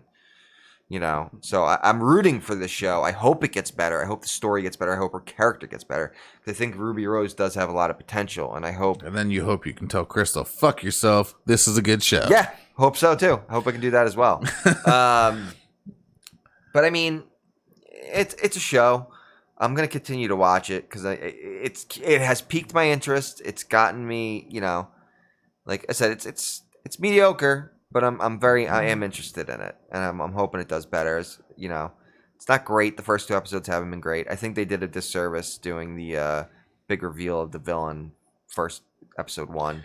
Well, that might also not be the big reveal of the villain. She might just be the pawn. I'm hoping she is. And there's someone Deathstroke-esque that's being a mastermind in the background. I'm hoping it is. I'm actually hoping it's not even her sister, to be honest with you. I'm hoping it's, I'm hoping it's someone else. I hope it was a giant misdirect. I hope it's like maybe like, oh, the mother was the one who was alive. The sister's dead, but the mother's alive, and she's looks using damn good for the mother then. Was that? Or she's using someone else to be. Well, she's using the like Alice is not the mother. Like yeah.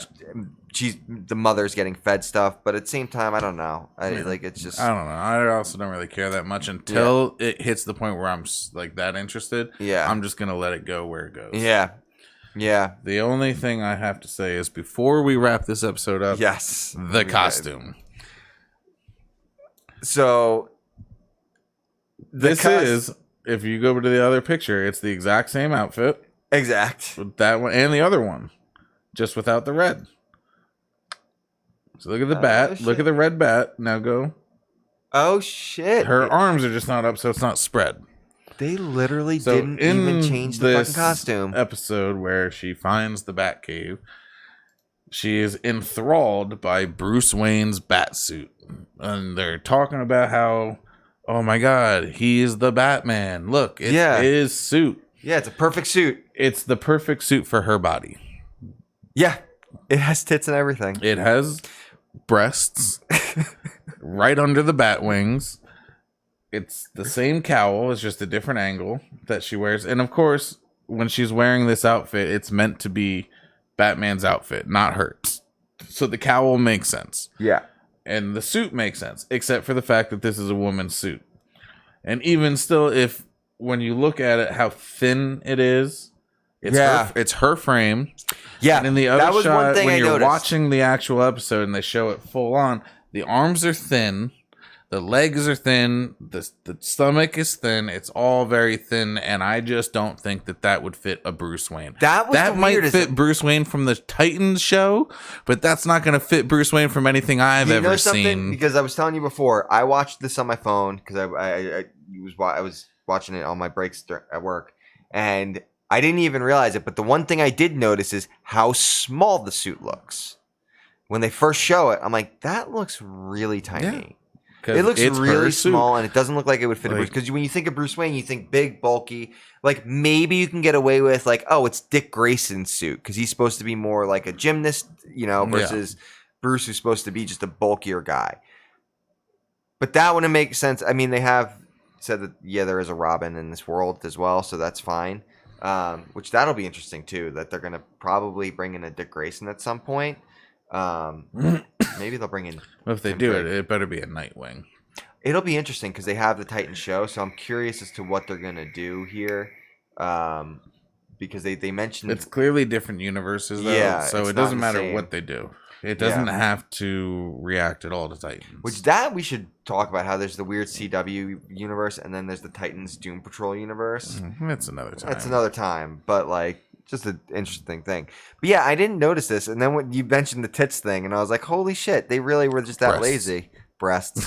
Sorry, female. No, tits is a better word. I like tits. Titties. Okay. Tits. Breasts. Okay. Anyway, this is not Bruce Wayne's suit. No, that's 100% not. 100% and I'm sorry, I understand, if you want to save money, just do the same suit. But how expensive would it be for the CW, a part of WB, to just grab one of the suits from the warehouse of bat suits and just put it on display? I think they didn't want to make the same mistake that they made with Birds of Prey, of using the George Clooney bat suit in Birds of Prey every time you see Batman. Yeah, but do you know how many alternate designs of suits they have lying around?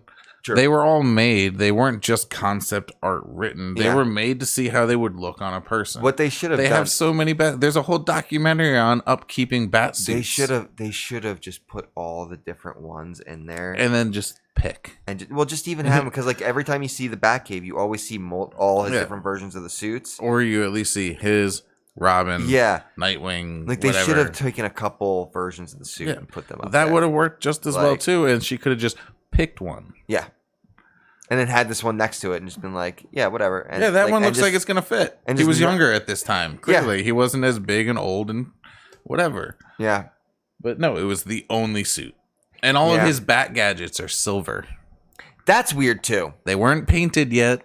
And that's weird. Not gold bat gadgets. That's weird. Or black. That's weird. I mean, his belt was black. His gadgets weren't usually Blacks were yellow. gold. I mean, his belt was gold. His gadgets weren't usually yellow. Depending on the gadgets. Either way, it was still weird. Still weird that they were all silver. They looked like they were Men in Black weapons. Yeah, that was were a strange all one. shiny silver. Very strange. Like he wouldn't use shiny silver. He would be using black or some sort of deeper So color. they're prototypes. Well, I don't give a fuck. Yeah, it's weird. It's very weird. That whole Bat Cave scene seemed very haphazard to me. Yeah, the whole show so far seems a little haphazard. To be Hopefully honest, it gets somewhere. I hope it decent. does. I'm rooting for it. I really am. I want this show to be good. I want Ruby Rose to be awesome. I feel like she has a lot of talent, and like I could see that she obviously likes playing the game. She looks like she's having fun playing it. I hope she just really Goes all in. And I hope she just starts getting it and growing into the character the way Amel did, the way Grant did with Flash, the way all those characters did. Grant Gustin was a little bit easier because he had a couple episodes to kind of work with the character prior to coming into it, and they didn't have to do as much with it on his first episode. He had one episode going into it, but I thought he had two. And just one. You sure? Yeah, they introduced them. He helped solve a crime. He went back to Star City, and then they shot the pilot for Flash. I'm pretty sure he had two episodes. But anyway, it doesn't matter. Either way. Yeah. I don't know. To me, like I said, I think it's a mediocre start. I'm hoping it does better, but it's not looking great right now. I feel like it's going to continue to be mediocre. At the very least, we got a good Batsuit out of it. Yeah. The finalized version, not this one. Yeah, definitely not this one. We got a good Batwoman suit, which will be pretty cool. And I wonder if they're going to actually bring the cape Batman in. too. And it's weird that they're doing an entire show about Batman without being Batman. Because really, everything that happens in this is directly linked to where's Batman? Why isn't Batman here? I need to be Batman because Batman's not here. It's weird that they chose this character. Yeah. Like, why not Nightwing? Because they could easily have thrown Nightwing because they wanted this a woman. Mix.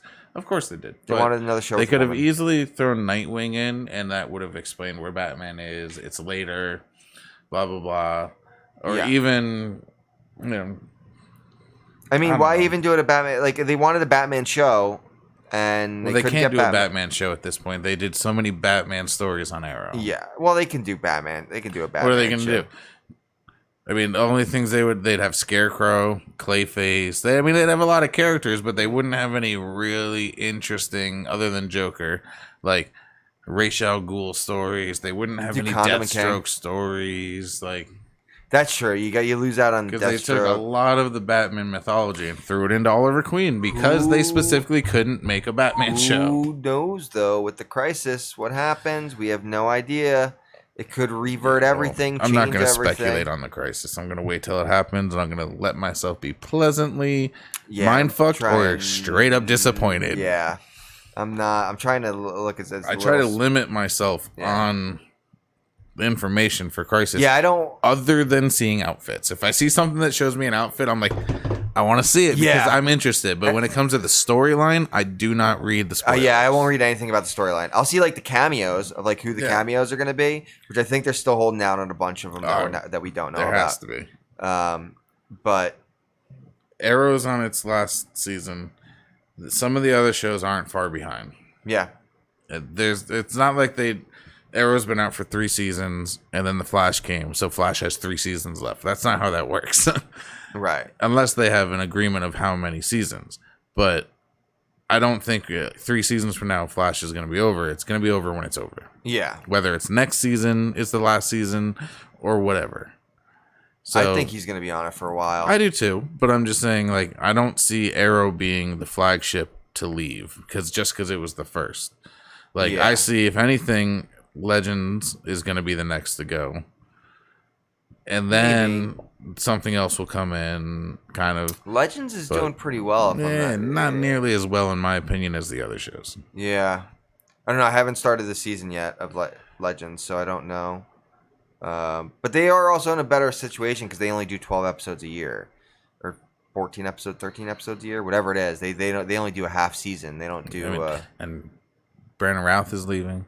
Yeah, this is going to be his last season, which is kind of upsetting. But I mean, the whole point of that show is to be able to pull characters in and out, miscellaneous B-rated characters, B-story characters. So that, give them the time to shine. Yeah. So he's been on from the beginning. So it's like I'm shocked he stayed this long.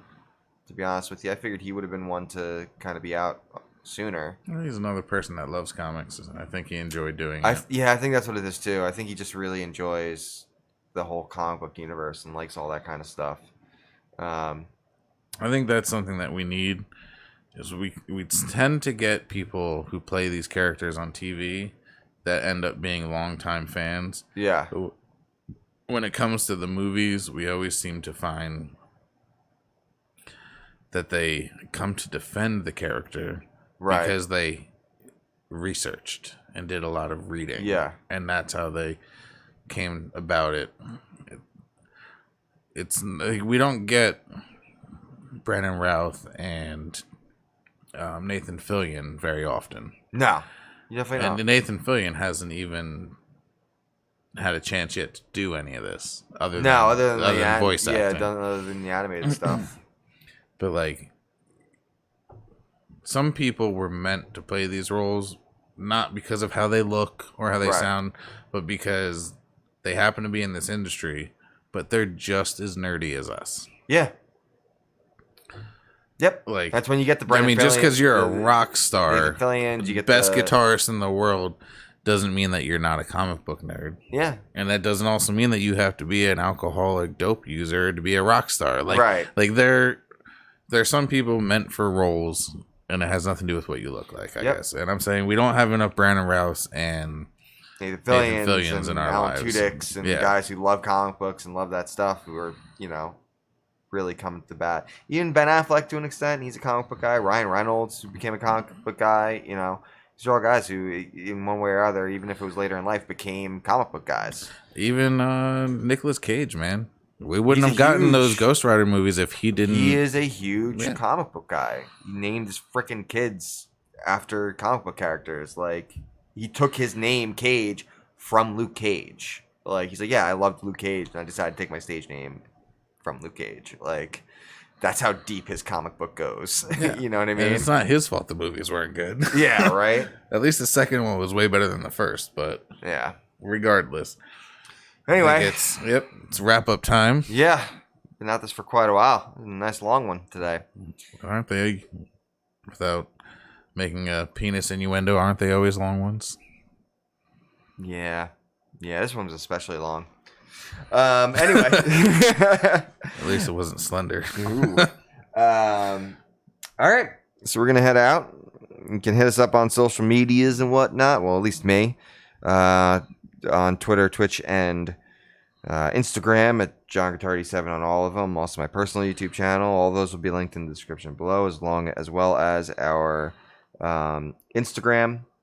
The How Did You Find This Podcast Instagram, which you can find at How Did You Find This One. You can also find us at Facebook, facebook.com/How'd You Find This. I've been trying to find the URL. I can't find on Facebook where it tells me what it's called. Okay, we probably have to reset. But we'll figure that out. Just it's search on Facebook. Just search How'd You Find This Podcast. You'll find it on Facebook.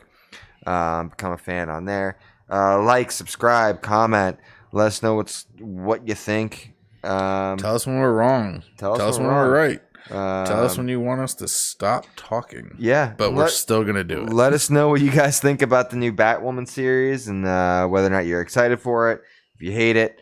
If you think it's garbage. If you think it's great. If you think all my opinions are fucking stupid on it, go ahead.